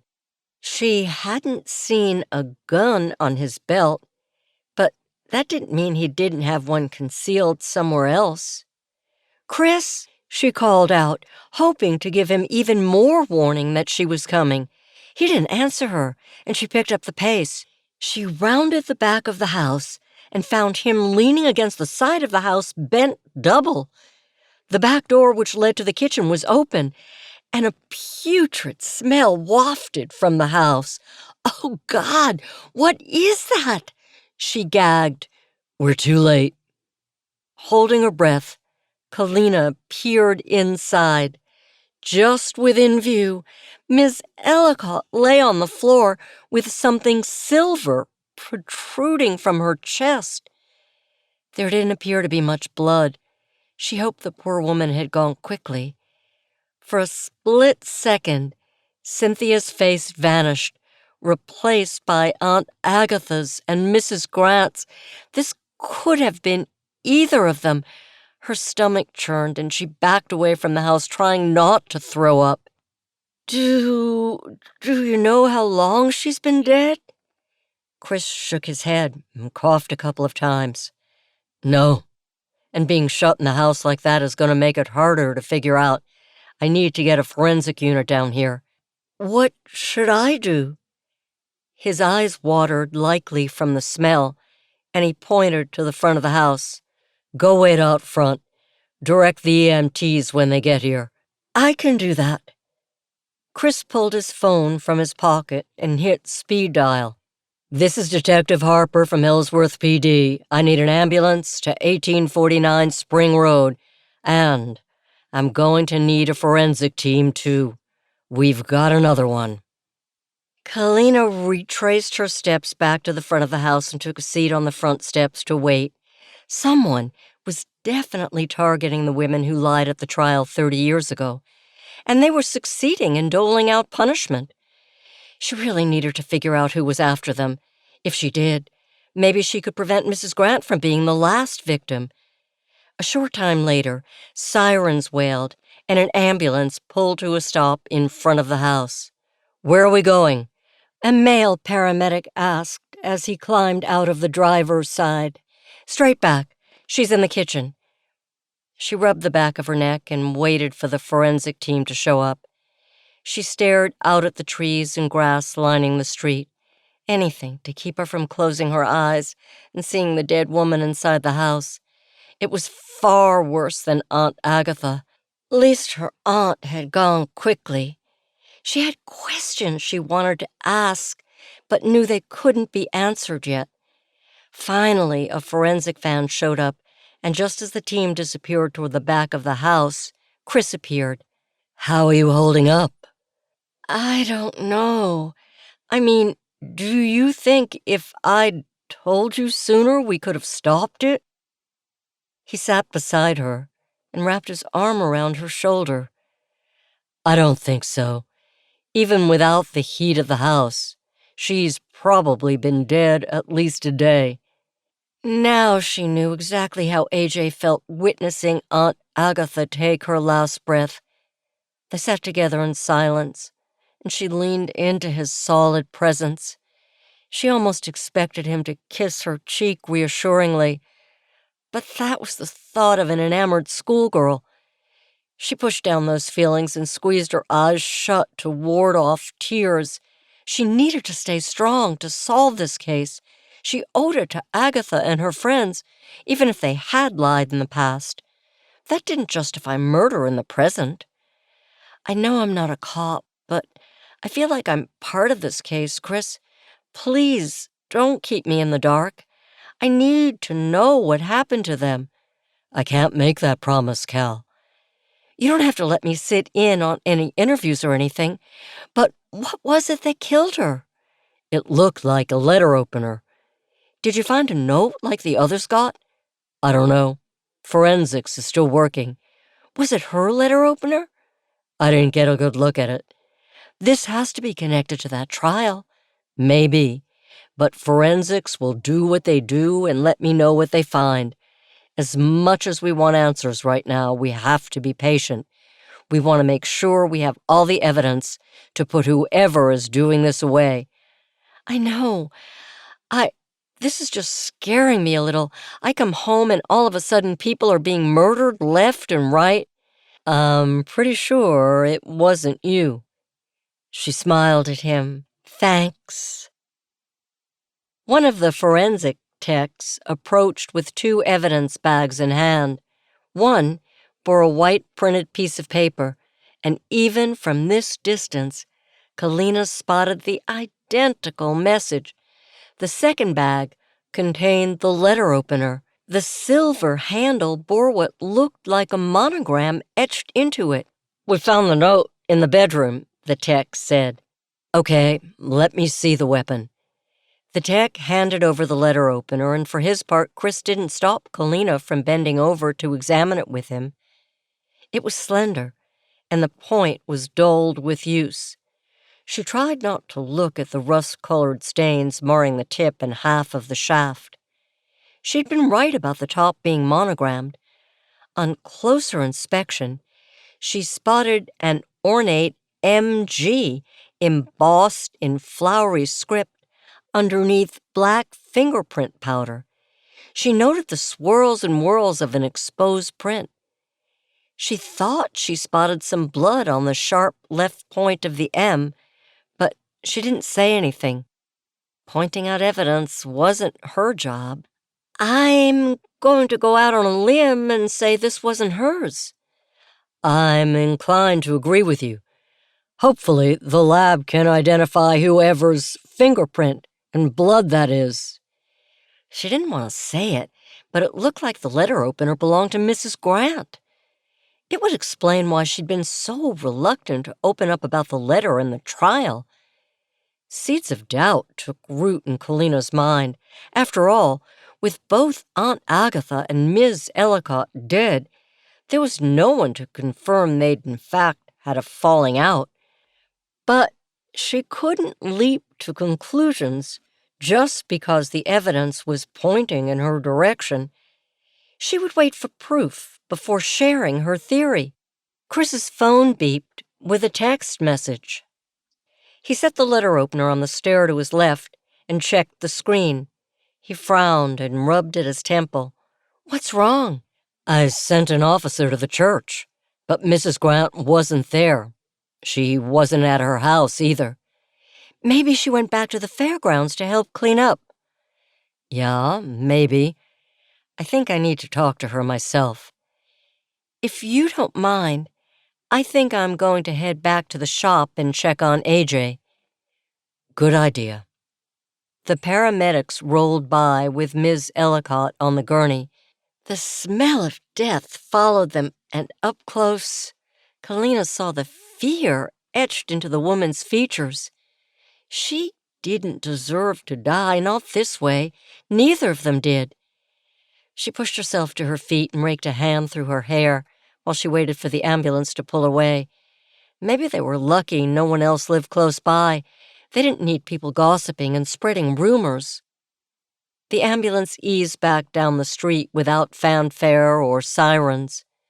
They weren't keen to announce another death either. I guess we'll have to finish our game another time, Chris said as he placed a hand on her arm. I've got to head back to the station and fill Captain Cahill in. Okay, Time for her to actually do that research she'd planned on. 9. "Where'd you go?" AJ asked as soon as Kalina walked through the front door of the shop. She'd made a stop at home to pick up her laptop. She needed the extra processing power. "You can't tell anyone, but we found another body." "Oh, crap! Who?" "I can't tell you, not if I want Chris to trust me enough not to leave me out of the loop going forward." She shut the door and flipped the sign to closed. "Come on! You told me everything else. Maybe I can help." "I appreciate it, but this is more serious than we thought. I need you to go home." "Please, Aunt Kay, let me help. I need to do this on my own, kid. Please, just go home. I'm sure everything will come out when this is all over. But right now, I don't need a sidekick." "You know, the hero kicking the sidekick out never ends well," he muttered, but took the back exit. She felt a little guilty about booting him out of her research, but she knew Jillian would never forgive her if he got mixed up with a killer. Well, any more mixed up than he already was. But she would be the good aunt and do everything she could to protect her family. It seemed the killer had a specific target, but she couldn't discount the possibility that he or she might lash out if the police closed in. She pushed those worries aside while she waited for her laptop to boot up and connect to the store's Wi-Fi. She navigated to the town's library webpage and searched for links to old newspaper articles. Unfortunately, it didn't look like they'd scanned all the editions yet. They'd gone as far back as 1990, but she needed the 1980s. At the bottom of the list of available editions, she saw a disclaimer that editions from the 1980s and earlier could be found at the library itself, and the website offered a list of article titles from those editions. At least they were trying to be helpful. Kalina typed in the search terms trial and Cynthia Ellicott. She was the easiest to use because she'd never married, so Kalina didn't have to worry about a name change after marriage. The page populated a list of results. There were a couple of articles in which Ms. Ellicott's name came up in connection with a trial. They were from the spring editions in March and April 1986. There was also an article from June 1987 linked to those from the year before. That was what she needed to find. She copied the article titles into editions and emailed them to herself, pulling up the email on her phone's email app before heading out to the library. She could feel a break in the case coming. Answers were almost within her reach. A short time later, she sat in the newspaper archives section of the library in the basement. It was quiet, and she was grateful for the solitude. She didn't need people asking questions she wasn't ready to answer. She started with the March editions, combing through the aged, brittle paper until she found what she was looking for. The article was buried within the third page and was shorter than she would have expected. "Local Man Charged with Murder to Stand Trial" by Adam Jenkins, staff reporter. It was a quiet night on February 18, 1986, when the authorities were called upon to investigate the body of a young girl found down near the waterfront. The victim, later identified as 16-year-old Alice Beach, appeared to have sustained injuries consistent with a physical assault, according to police who were on the scene. The case developed no leads, as Alice's family begged the townspeople for someone to come forward. They offered a reward for any information leading to the capture of their daughter's killer. A break in the case came as blustery February turned to March. 3 witnesses, including Miss Cynthia Ellicott, came forward stating that they had been out for a walk on the beach when they observed a car speeding away toward the center of town. According to their statements, the vehicle passed by street lights illuminating the face of the driver. The suspect, identified as Samuel Gordon, 31, was arrested at his home on March 9, 1986, and he has been indicted on charges of murder. A trial is expected to commence on March 24th in the Salem County Courthouse. Gordon remains in custody as bail has been denied. According to sources, Gordon has relatives out of state, and the judge believes him to be a flight risk. At this time, it is unclear whether Ms. Ellicott and the other witnesses will testify at trial. Kalina leaned back and let out a breath. She'd been a toddler when Alice Beach died. No one in town liked to talk about it. In fact, she couldn't even recall the case ever coming up after church on Sundays when she was young. And those ladies always liked to gossip. She checked the list on her phone again for the next article. It came from the April 10th edition. This time, Mr. Jenkins made the front page with a faded color photo of the defendant sitting in court. He looked vaguely familiar, which was ridiculous. She'd never met the man. This article was also short on detail.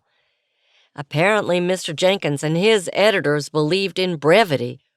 Gordon trial drags on, public restless for result, by Adam Jenkins, staff reporter.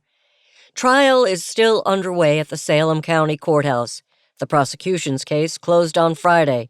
Defendant Samuel Gordon has yet to take the stand, and reports indicate he may not testify in his own defense.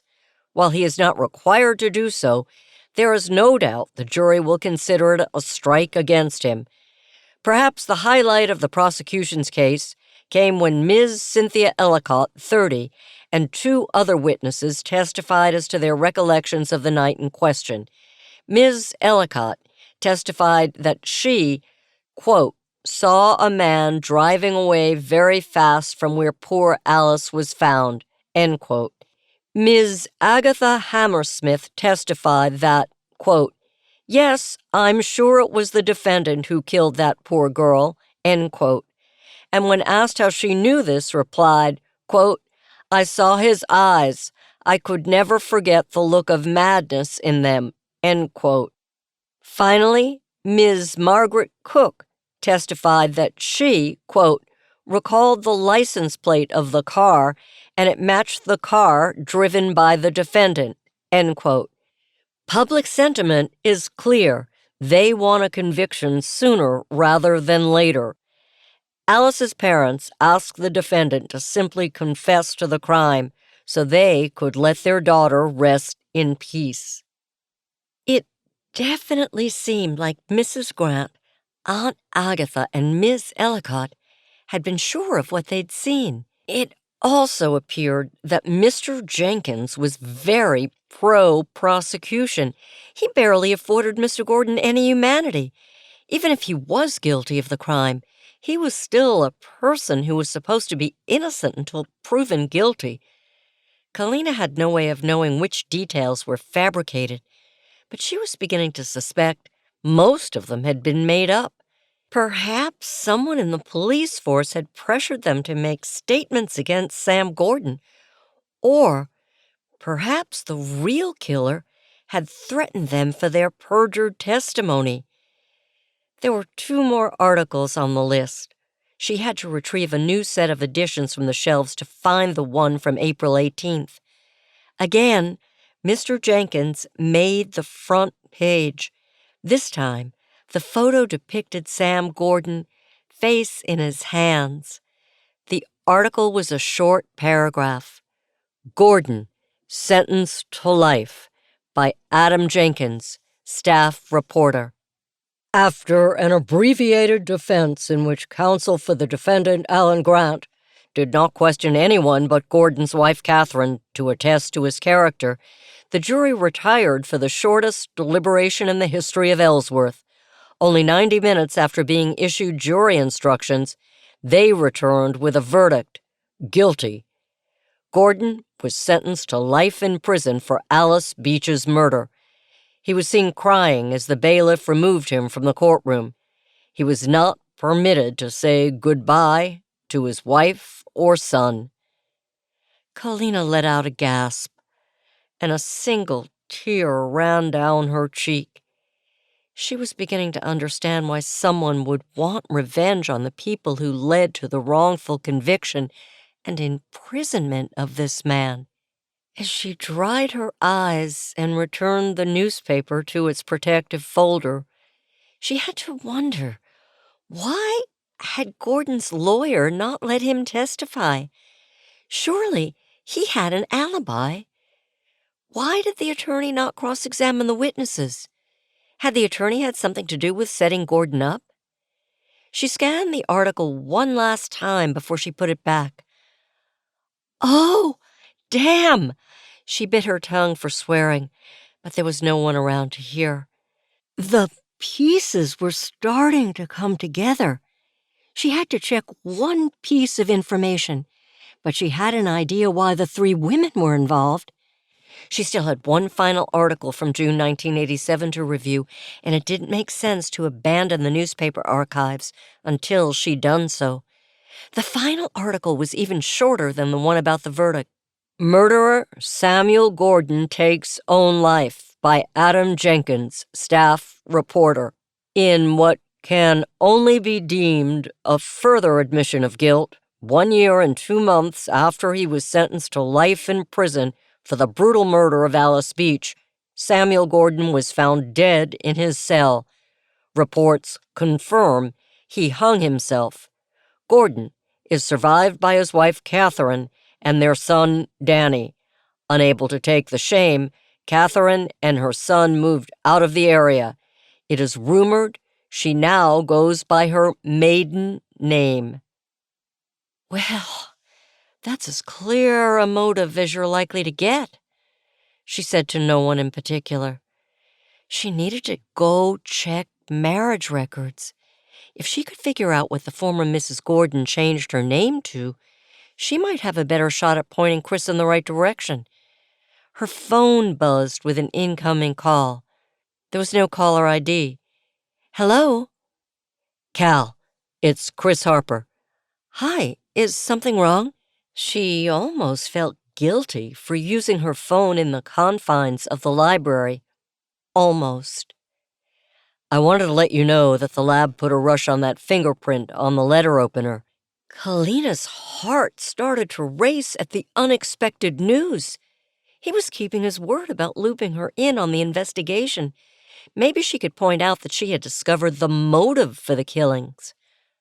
Who does it belong to? You aren't going to like it. It matched Margaret Grant. She let out a groan. Oh, no.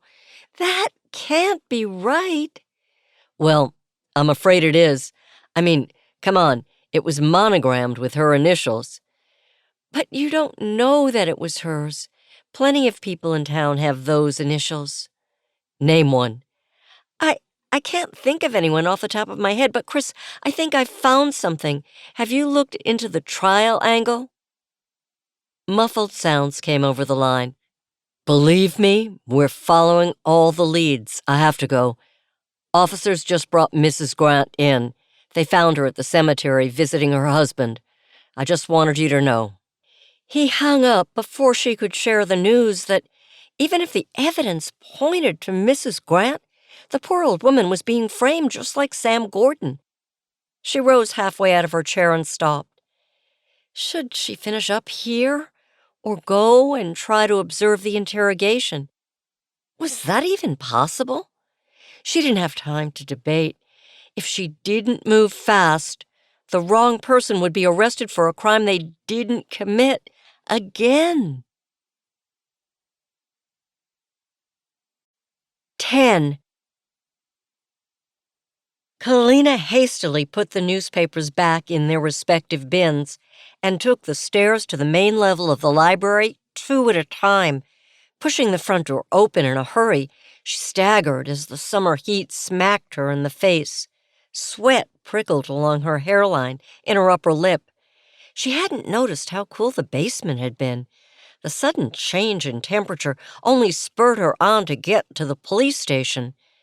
By the time she arrived, she felt as if she'd been dunked in salt water. A quick glance in the mirror in the women's bathroom dispelled the idea that she was drenched in sweat. The central hub of the station was still sparsely populated, save for 2 uniformed officers. They looked like they were right out of the academy, maybe only a few years older than AJ. They were both staring at a TV monitor that looked like it belonged in the early 1990s. At least it was in color, and the audio seemed to be working. Mrs. Grant sat on the far side of a rickety-looking faux wooden table. Chris sat across from her with a bulging folder. Kalina inched closer to better hear the conversation. "Mrs. Grant, are you sure you don't want a lawyer present? If I really needed one, you would have told me that you're charging me with something. Ma'am, I need you to affirmatively state that you are waiving your right to have counsel present during this interview." Mrs. Grant pressed her lips together and squared her shoulders. "I do not want a lawyer. Is that clear enough for you?" Chris coughed. "Yes, thank you. Now, I'd like to talk to you about Cynthia Ellicott. What about her?" "You two are friends, I suppose. In fact, you were friends with both Cynthia and Agatha, weren't you?" "Yes. What does that matter?" "You know that Agatha died at the fair. We discovered Cynthia Ellicott's body earlier today in her home. She'd been stabbed." He retrieved the blood-stained letter opener, still safely sealed in its evidence bag. "With this." Kalina waited for Mrs. Grant to react. The older woman studied the letter opener through the clear plastic in silence for what seemed like hours. Finally, she let out a shudder and dabbed at her eyes. "That's terrible." "Have you seen this letter opener before?" "I don't know. Why should I have?" We lifted a fingerprint from the handle. He pointed to the swirls of fingerprint powder still clinging to the metal. "It was a match to you. So, would you like to rethink your answer?" Mrs. Grant kneaded her hands together in a nervous tick. She glanced around the small interview room. Anywhere but at Chris. "I lent that to Cynthia ages ago. She never returned it. She was always forgetting to give things back, even when we were girls in school." "When was the last time you saw her?" "Last week. I cooked for her a few times a week. Those awful frozen meals were no good for her health." "When was the last time Agatha saw her?" "A month or 2 ago. They had a falling out." "Over what?" Chris prodded. "Neither of them wanted to tell me." "But you knew them both well, couldn't you guess?" "You're right. I knew them well. Which means I knew not to press when they didn't want to talk about it." She rubbed at her upper lip, her gaze darting to the letter opener again. "You can't honestly believe I would murder my friends. That's lunacy." Chris didn't respond. Instead, he reached into the folder again and produced one of the notes. Kalina couldn't tell which one it was. They'd all looked identical. Chris pushed the evidence across the table to Mrs. Grant. "Do you recognize this?" "Someone slipped it under my door." "When?" "I don't remember. Last week, maybe." "Last week, or you don't remember? Which is it, Mrs. Grant?" She fidgeted and kneaded her hands again. "Last week." "When you went over to Miss Ellicott's house, did you talk about the note?" "No, it didn't come up." Kalina chewed her lower lip. She didn't like where this was going. Sure, the evidence looked bad, but she knew the reason. Someone was framing Mrs. Grant. She needed to get that information to Chris before he made a huge mistake. "Okay, let's talk about Samuel Gordon," Chris said, his words freezing Kalina in place. "I don't want to talk about him," Mrs. Grant said. "I'm aware that all 3 of you testified in his trial 30 years ago. Well, it wasn't a secret, she murmured. No, but you didn't tell the truth back then, did you? He really had looked into the trial like Kalina had suggested. She was rooted to the spot, waiting to hear what Mrs. Grant said. You talked to Aggie's niece, I take it. It's my job to look into every possibility, and trust me, she's a smart woman. Kalina smiled in spite of the situation. Still, she needed to share the pieces that were coming into focus. She cleared her throat and caught the attention of the rookies watching the interrogation. Can we help you? One of them asked. She gestured to the monitor. I need to talk to Detective Harper about the murders of Cynthia Ellicott and Agatha Davies. Tell him it's Kalina. The one who'd spoken to her scurried off, and moments later appeared on the screen. He bent down to whisper in Chris's ear. Chris stood and addressed Mrs. Grant. Excuse me, I'll be right back. He appeared in the bullpen and gestured for her to follow him back to his desk. The other officers eyed them, but didn't intervene. What are you doing here, Cal? You called me, remember? She noted he fixed her with an irritated look. I have a theory about what's going on, and I thought you should know. I thought we agreed you'd leave the police work to me. You're going to get it wrong if you just follow what the evidence says. He grabbed her by the elbow and ushered her into Captain Cahill's empty office. Tell me why I shouldn't follow the evidence, then. You already know about Sam Gordon's trial. I read the news articles from back then. They weren't very favorable to him. The coverage of the trial was sparse, which seems kind of weird, and Mrs. Grant admitted to me that she and the others lied during the trial. I think someone involved in the case somehow is coming back to get revenge. Targeting the witnesses, Chris murmured. Not just the witnesses. Mrs. Grant's husband was Sam's lawyer. He did a shoddy job defending him, and Mrs. Grant told me he died a year ago in a car accident. That's right. Pretty nasty scene from what I heard. Slammed into a tree, Chris explained. When last year? I don't know. Summertime. June? I would have to double-check, but that sounds about right. What about the reporter, Adam Jenkins? Chris's brow furrowed. Hang on. He stepped out of the room and spoke quietly with one of the rookies. Kalina watched him move to a computer and begin typing. Minutes later, a sheet of paper spat out at a nearby printer, and Chris retrieved it. He returned back to the captain's office and held it out for Kalina to see. Adam Jenkins had suffered a heart attack back in April. Whoever this is smart.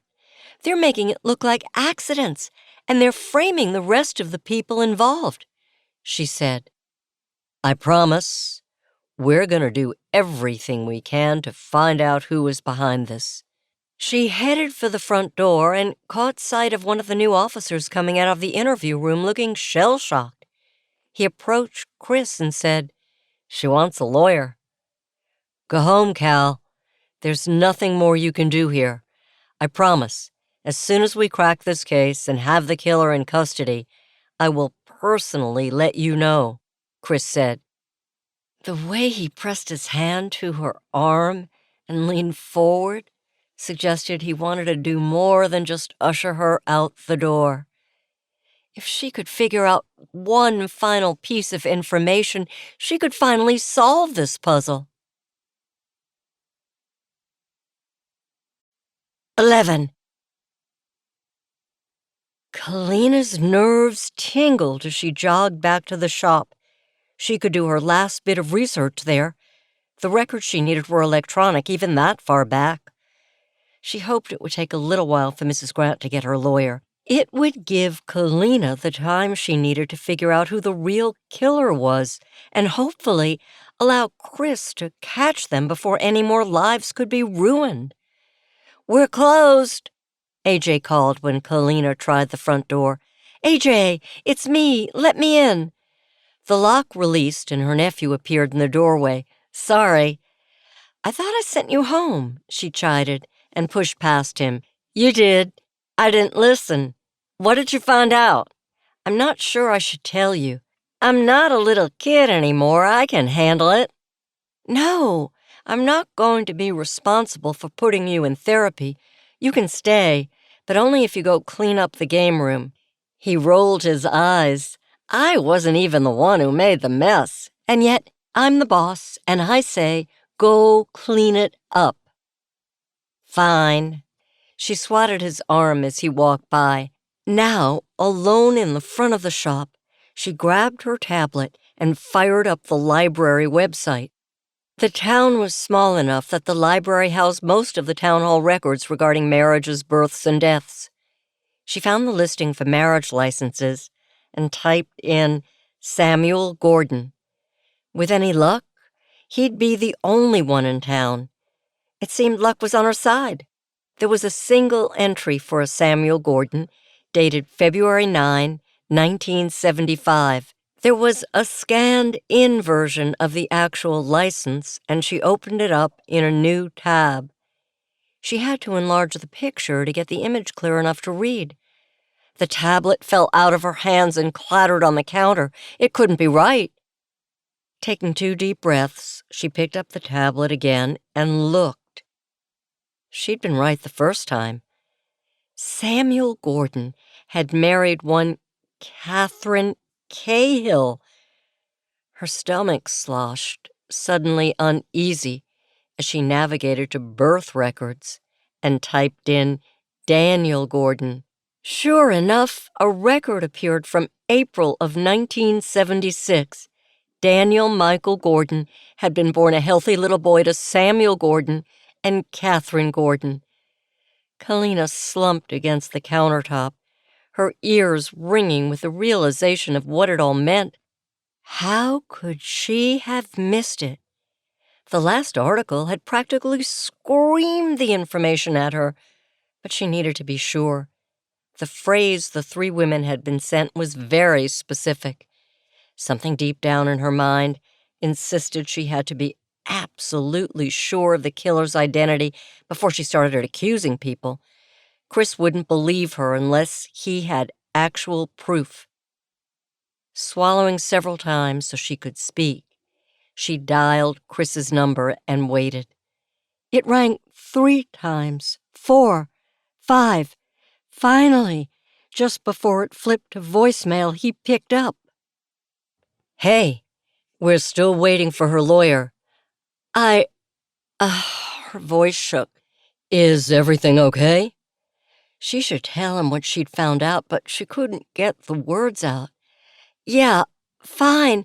I needed to know something. Where did you say the officers found Mrs. Grant? The cemetery. Why? No reason. I was just wondering. I have to go. She hung up before he could question her further. Did Mrs. Grant have it figured out too? Or did she just want to pay her respects and voice her apology to the man she and her friends had pushed to an early grave? Either way, she needed to find that gravesite. With a quick glance toward the back room, she rushed out through the front door. AJ could handle himself. The cemetery was on the other side of the church. Mrs. Grant probably hadn't left the area after they'd spoken. By the time she'd reached the main gate, Kalina's calves had cramped from running, and her chest burned from the stress of the run. She wasn't out of shape by any means, but the whole situation was taking a toll. As she eased through the front gate and began searching the stone markers, she wondered how it could have only been 2 days since Aunt Agatha died. It was clear that Ms. Ellicott had in fact been the first victim. An involuntary shiver danced down her spine. Nothing like this was supposed to happen in Ellesworth. It was just a sleepy little coastal town with nice people. The headstones varied in color, some brand new, others beaten down and almost illegible with age. She longed for a helpful "You are here" map, but was left to wander aimlessly through the rows of the dead. She had nearly reached the back fence when she spotted what looked like fresh flowers leaning up against a slightly weathered headstone. They looked familiar, somehow. Kalina's heart sank when she reached the stone to find it belonged to none other than Samuel Gordon. He'd been buried at home, after all. The epitaph read, "Lying is a mortal sin, and you never did." She had all the proof she needed now. She snapped a photo of the grave and sent it off to Chris with a message that she had found the proof that Mrs. Grant was being framed. And the flowers finally clicked in her addled brain. Captain Cahill had given the same flowers to Leslie when she won at the fair the day before.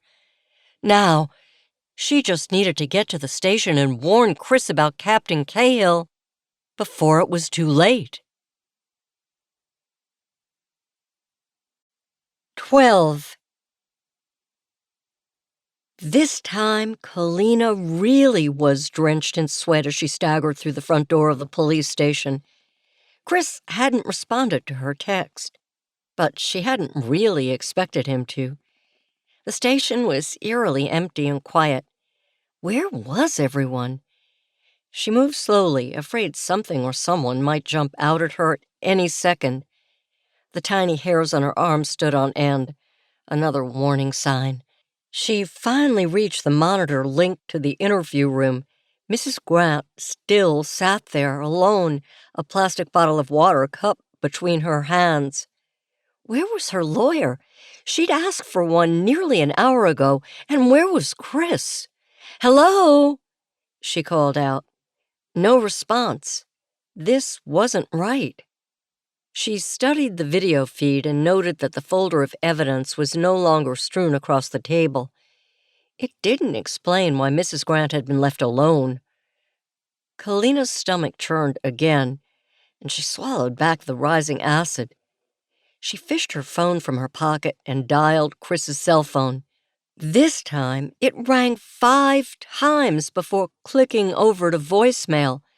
"Chris, this is Kalina. I don't know where you are, but I figured it out. Please call me back." Her palms turned slick with sweat as she ended the call, and the phone slid from her fingers, clattering to the floor. She bent to pick it up and stopped with her fingertips brushing the screen. The front door squeaked open. The irrational part of her brain told her it was Cahill, and he had come to finish what he'd started. Her heart began hammering in her chest, and the blood rushed in her ears, drowning out all other sound. Balancing with one hand on the floor, she swore she felt vibrations as someone walked into the room. The vibration intensified and then stopped. "Kalina, what are you doing?" Chris offered his hand. Forgetting her phone for the moment, relief washed over her. She allowed him to pull her up, and she collapsed into his arms. He staggered back a step under her weight before he eased her into a chair and retrieved her phone for her. "You look pretty freaked out," he said. Why is Mrs. Grant in there alone? It's taking her lawyer longer to get here than we thought. I texted you. Why didn't you answer? I was chasing down some other evidence. I think you might be right, and Mrs. Grant is being framed. There are some inconsistencies in the evidence that don't fit. So why is she still sitting here?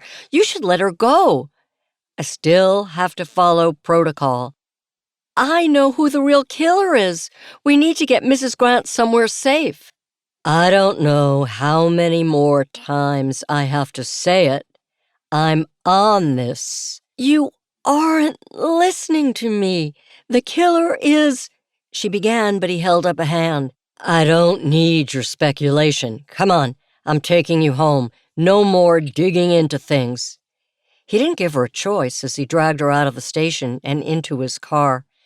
She caught movement out of the corner of her eye, but Chris pulled out of a small lot and onto Main Street before she could get a good look. 13. Who did you send to watch Mrs. Grant? Kalina's throat felt raw. Everything will be fine. The captain is on it. He won't let anyone near her. Kalina's whole body went numb. In a foolish move, she reached for the steering wheel. Anything to get Chris to stop the car. Panic flushed his face and he slammed on the brakes. The car narrowly avoided plowing into a mailbox. She was going to regret that action. "What the hell are you doing? You could have killed us." His voice echoed in the confines of the car. "I'm sorry, but you can't leave her with him. She won't be safe." "Why not?" "Because he's the killer." Her declaration hung in the air between them far too long. She tugged on the seatbelt release, but it wouldn't unlatch. Chris stared at her, mouth hanging open in obvious disbelief. She could tell he was trying to find words, but they wouldn't come. Finally, the seatbelt unhooked and slid with a sharp zip back to its original position. "What? I don't understand."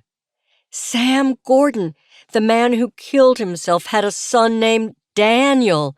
After Gordon killed himself, his wife and son left town and started going by her maiden name, Cahill. It's all in the town records.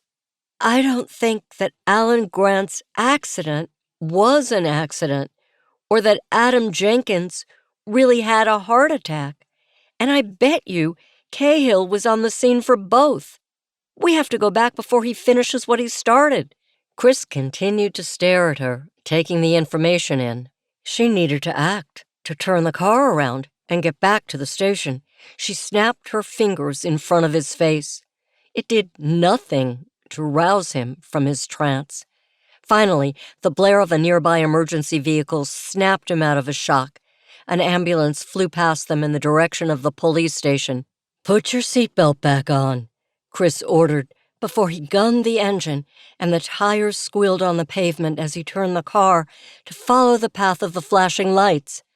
Kalina didn't have time to bother with the seatbelt. She gripped the edge of the passenger seat and braced herself against the door as Chris employed driving skills better suited to a race car driver than a mild-mannered police detective. They rolled into the station's parking lot maybe 2 minutes after the ambulance. 2 paramedics, not the ones who had been on the scene for Aunt Agatha or Ms. Ellicott, jumped out of the rig and raced through the front door with medical bags slung over their shoulders. "I need you to stay out of the way," Chris said, and shoulder-checked his door open. "Yeah, okay," she replied and followed suit. She could stay out of the way and still see what was going on. She flashed all kinds of horrible scenarios in the 30 seconds it took them to get inside. She imagined Mrs. Grant lying on the ground stabbed to death like Ms. Ellicott. The reality was worse. The camera feed to the interview room was still active. A man who looked to be in his 40s sat on the floor, cradling Mrs. Grant's head in his lap. The paramedics ordered him to stay out of the way as they checked for a pulse and an airway. "Just like Aunt Agatha," Kalina whispered, just loud enough for Chris to hear. "You don't know that." "Chris, the water. You have to tell them it was arsenic." "How do you know about that?" "I saw the report on your desk. Look, yell at me later. She's going to die." Chris waved a hand at her to shut her up and took 3 long strides to the open doorway to the interview room. "She may have been poisoned with arsenic." One of the paramedics nodded and started to do chest compressions. His partner held Mrs. Grant's limp wrist between his fingers. "I've got a pulse. We need to move." Kalina and Chris backed out of the way as the medics loaded Mrs. Grant onto a gurney and raced with her out the front doors of the building. Sirens wailed as the ambulance took off. Kalina had no idea if time was on Mrs. Grant's side or not. She hoped they wouldn't have to bury 3 people at the end of this. The man who had been in the interview room, she assumed he was Mrs. Grant's attorney, dragged himself to a standing position and looked around dumbfounded. Chris closed the distance and leaned in close. "What did you see? What happened?" I don't know. I got a call that Margaret needed an attorney. I was with my son and daughter. I had to find someone to watch them. I came as soon as I could. When I got here, she was slumped over in the chair, so I called 911. Chris ran a hand through his hair and let out a frustrated breath. You didn't see who brought her the water? No, I'm sorry. I should go to the hospital. Chris dismissed him with a wave of his hand, and the lawyer moved with brisk steps until he disappeared from view. Kalina studied the empty station in shock. What were they supposed to do now? They knew they needed to find Captain Cahill, but where to look? A single beep punctured the silence between them. Chris glanced at his phone and tapped the screen a couple of times. Damn it! What is it? DNA came back. There were minute traces of blood on the letter opener that didn't belong to Cynthia. You were right. It belongs to Captain Cahill, and the only prints on the teacup belong to Agatha and the captain. Chris, I'm so sorry. She wasn't sure why she said it, but it felt like the right thing to say. His facial features hardened into a mask of determination. You don't have anything to be sorry for. If it weren't for you pushing me, I'd be slapping cuffs on the wrong person. Before she could respond, one of the fresh-faced officers wandered in. Sir, what's going on? His voice shook with nerves. Kalina stepped out of Chris's orbit. The officer was in for an interrogation of his own. Chris launched himself at the kid and grabbed the front of the officer's uniform in his fists. Who gave Mrs. Grant that bottle of water? I don't know what you're talking about. Chris dragged the officer into the interview room and shoved the man's face to within a few inches of the bottle. This one. Who gave it to her? I did. She said she was thirsty. Where did you get it? The fridge. What's going on? Where's the witness? You poisoned her, Kalina said in a soft tone. The officer blanched. What? No, I didn't. I just gave her water. She's on her way to the hospital. She didn't look good when she left here, Chris said, his tone sharp. Chris, I don't think he has anything to do with this. We should be focusing on finding the captain. She walked into the room and placed a hand on Chris's bicep, trying to exude calm. Chris's entire body tensed under her touch. Slowly, second by second, he relaxed and released his grip on the officer.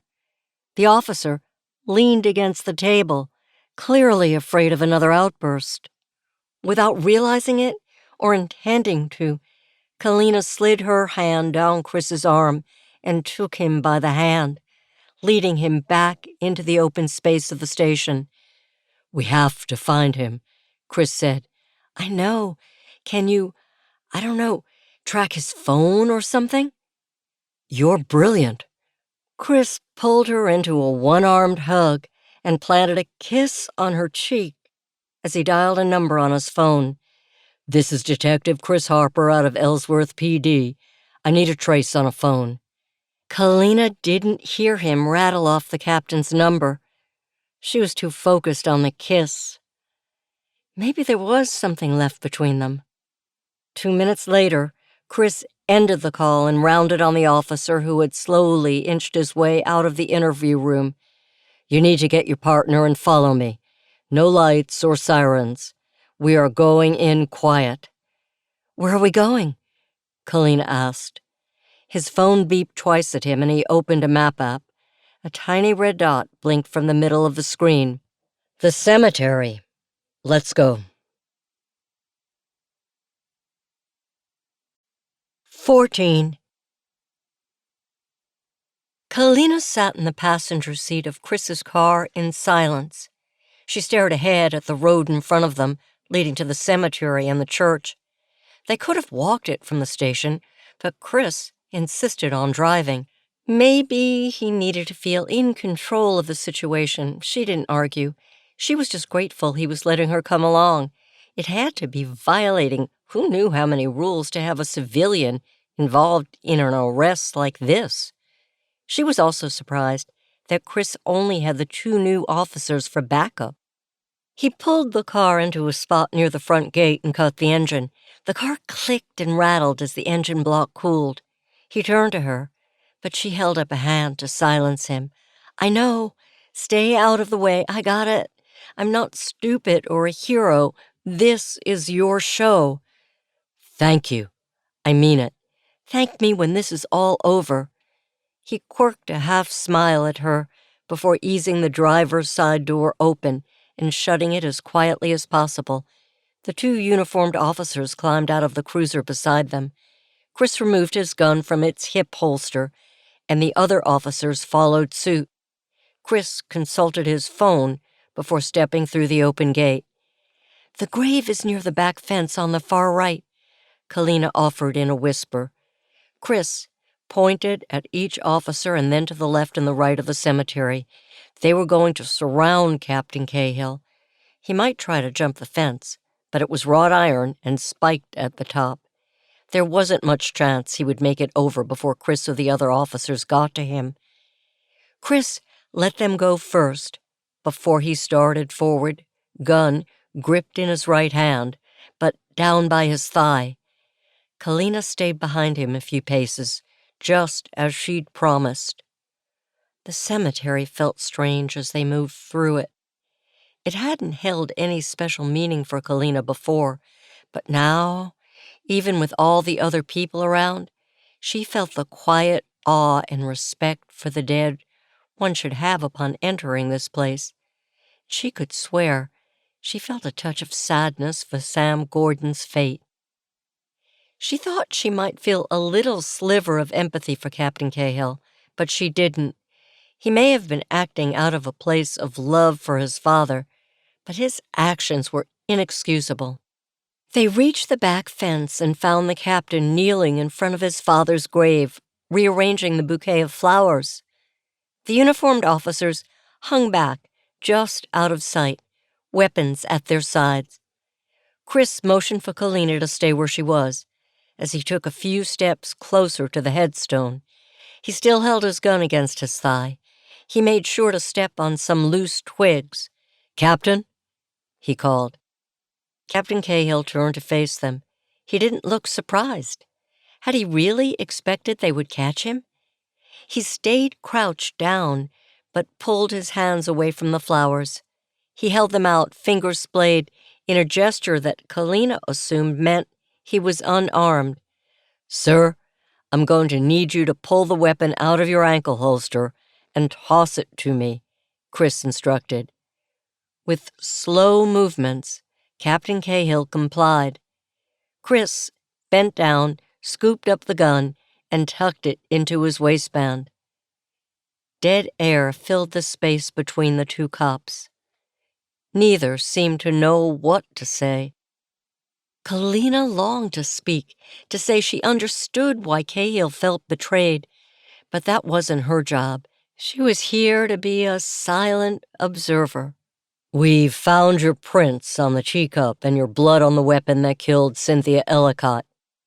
Captain Cahill sighed and rotated to face Chris head-on. "I didn't realize the thing had cut me until later." "And the teacup seems pretty sloppy." The captain shrugged. "Someone would have noticed if I was wearing gloves." "That's why you went back and touched the cup after Aunt Agatha died." Kalina couldn't help herself. Both Chris and the captain looked at her. "I saw it in a picture on Facebook." "I guess I should have been more careful." "You had to know you wouldn't get away with it," Chris said. "I nearly did. You had Margaret Grant in for questioning. If you hadn't noticed that damn little speck of blood, you would have charged her with at least 1 murder, probably both." "Would it have been worth it?" Captain Cahill let out a bitter bark of laughter. "They killed my father. They lied and put him in jail. He couldn't handle it in there, and so he took the easy way out." His eyes shone with unshed tears. "My mother thought by moving away, We could escape the shame, but it never left me. Oh, I wasn't ashamed of my father. I knew he hadn't hurt that girl, but the injustice stuck with me. Chris loosened his grip on his gun. So you came back as a cop, hoping people wouldn't remember you. I left here as a child. People change a lot in 30 years.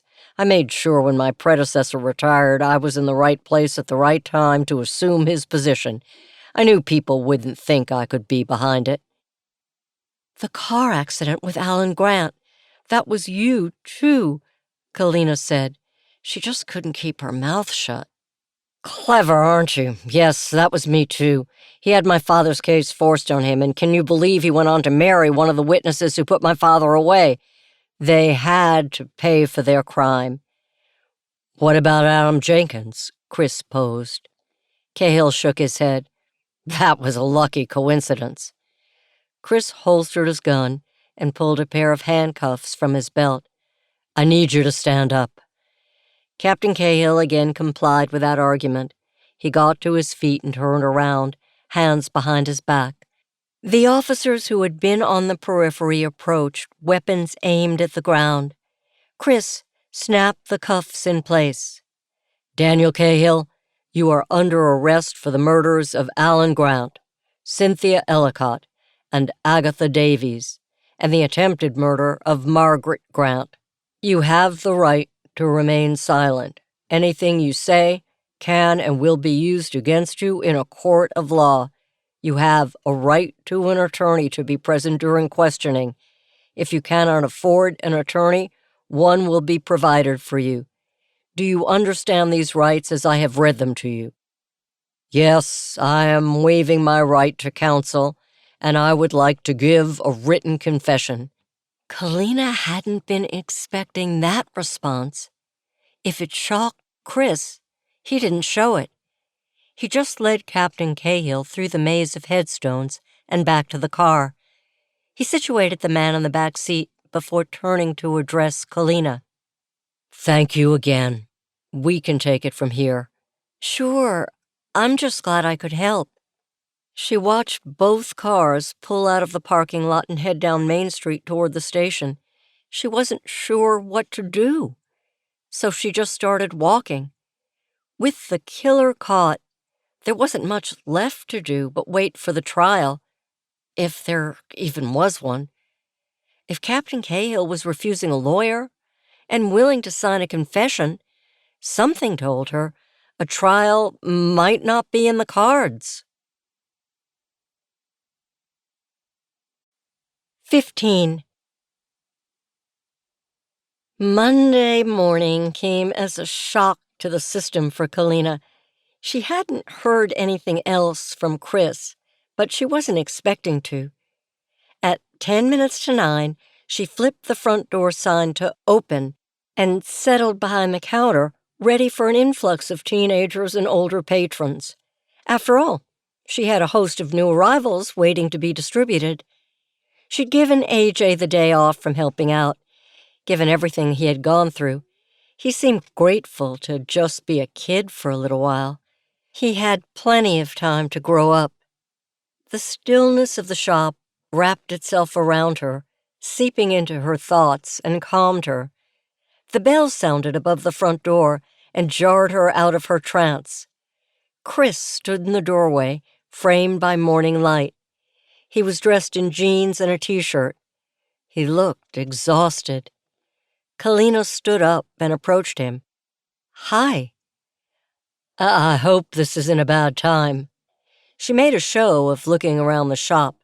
Perfect time. How are you? Honestly, I'm still trying to process everything. Dan, he wrote out a confession yesterday. He's meeting with the prosecutor to discuss a plea, avoid trial. He's going to do time, and a lot of it. I know you looked up to him. I thought he was a good guy, good police officer. I guess I never realized just how much darkness he was carrying around with him. I can't imagine going through what he went through, and it kills me that I even feel sorry for him. Vigilante justice isn't right, But sometimes the system is broken, and making things right gets messy. She motioned to the stacks of comics. Isn't that what most of these are about? I guess you're right. Has there been any word on Mrs. Grant? It sounds like they got her stabilized. She's going to make it, but they said she's probably going to have some nerve damage from the arsenic. How awful. I was going to head over and let her know that we caught Dan. Would you like to come with me? Are you sure that's appropriate? If it wasn't for you, Cal, she'd probably be dead, and the case would still be open. I couldn't have done this without you. If you can wait a few hours, I'll close up for lunch and we can go over. Yeah, of course. I don't know why I expected you to just drop everything. You have a business to run. I'll see you over at the hospital at noon, okay? He didn't say anything, just pulled her into a tight hug. She held on tight, too. She hadn't been imagining the way they were falling back into each other's orbits. Maybe there was something there to rekindle. She let that thought buoy her through the morning. By noon, she was ready to get out of the shop. She hung up the lunch sign and locked the front door. Chris waited for her just outside the shop. The hospital was at the other end of town from the waterfront. It afforded easier access in case of accidents on the highway. They checked in at the front desk and were escorted to the ICU. Mrs. Grant lay in her bed, her skin ashen and her eyes half closed, but she was most definitely alive. Mrs. Grant, it's Kalina. I wanted to see how you were doing, Kalina said, and took a seat at the woman's bedside. Mrs. Grant roused herself and turned to face her. You told him, didn't you? I had to.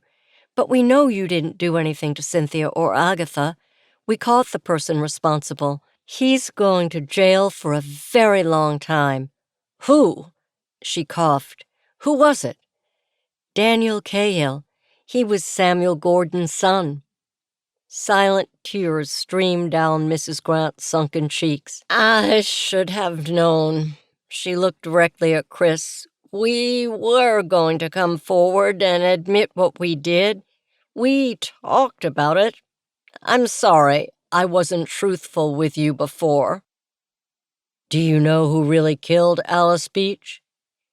Mrs. Grant's eyes suddenly shone with tears. Yes, there was a car speeding away that night, and we did see his face, but it wasn't Samuel Gordon. He was the police captain's son, Andrew Paxton. The officers on the scene knew it too, but I guess Sam had been pulled over for speeding that night, and they just decided to make him the scapegoat. I'm assuming it was Captain Paxton's orders. Alan was good friends with him and agreed to take the case to keep Andrew out of jail. Tears trickled down her pale cheeks. Why did you lie? Chris asked from the foot of the bed. The captain threatened us, at first, anyway. Then he tried to bribe us. In the end, Alan convinced me that we were well-liked enough in town to be believable. It was the biggest regret of my life. Did you marry him to keep the secret?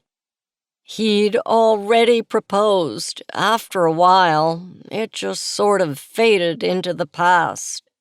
Chris just nodded. Good luck with your recovery, Mrs. Grant. The admission about coming forward seemed to tire Mrs. Grant out, and Kalina and Chris soon left her to rest. As they wound their way back to the front of the hospital, neither of them spoke. Are you going to charge her with perjury? I think she's been through enough hell. She's going to be living with a permanent reminder of what she did and what it cost her. That's enough. That's really kind of you. I wouldn't call it that. But I don't see the point in putting an old woman behind bars at this point. He pulled out his phone. I am going to have Andrew Paxton and his father arrested. Alice Beach is going to get the justice she deserved. I'm glad Sam's death won't have been for nothing. She checked her phone. Hey, I'm still on lunch for another half hour. You want to come back and finish that game of zombie dice? You're on. They lazily made their way back to the shop, sequestered themselves in the back room with lunch, and started the game over. Kalina even let him go first. As the dice clattered around the table in a bid to escape, a sense of normalcy settled over the shop and its two inhabitants. While darkness and death had touched the town, it would soon be pushed to the back of the townspeople's collective memory. Ellesworth would resume being a nice, waterfront Massachusetts town. There was little chance Kalina would get wrapped up in another case of wrongful convictions and vigilante justice. She was just a comic book shop owner, after all. This has been Pains and Penalties, a nerdy amateur sleuth mystery. Geeks and Things Cozy Mysteries, Book 1, written by S.E. Biglow, narrated by Barbara Nevins Taylor. Copyright 2021 by Sarah Biglow. Production copyright Sarah Biglow.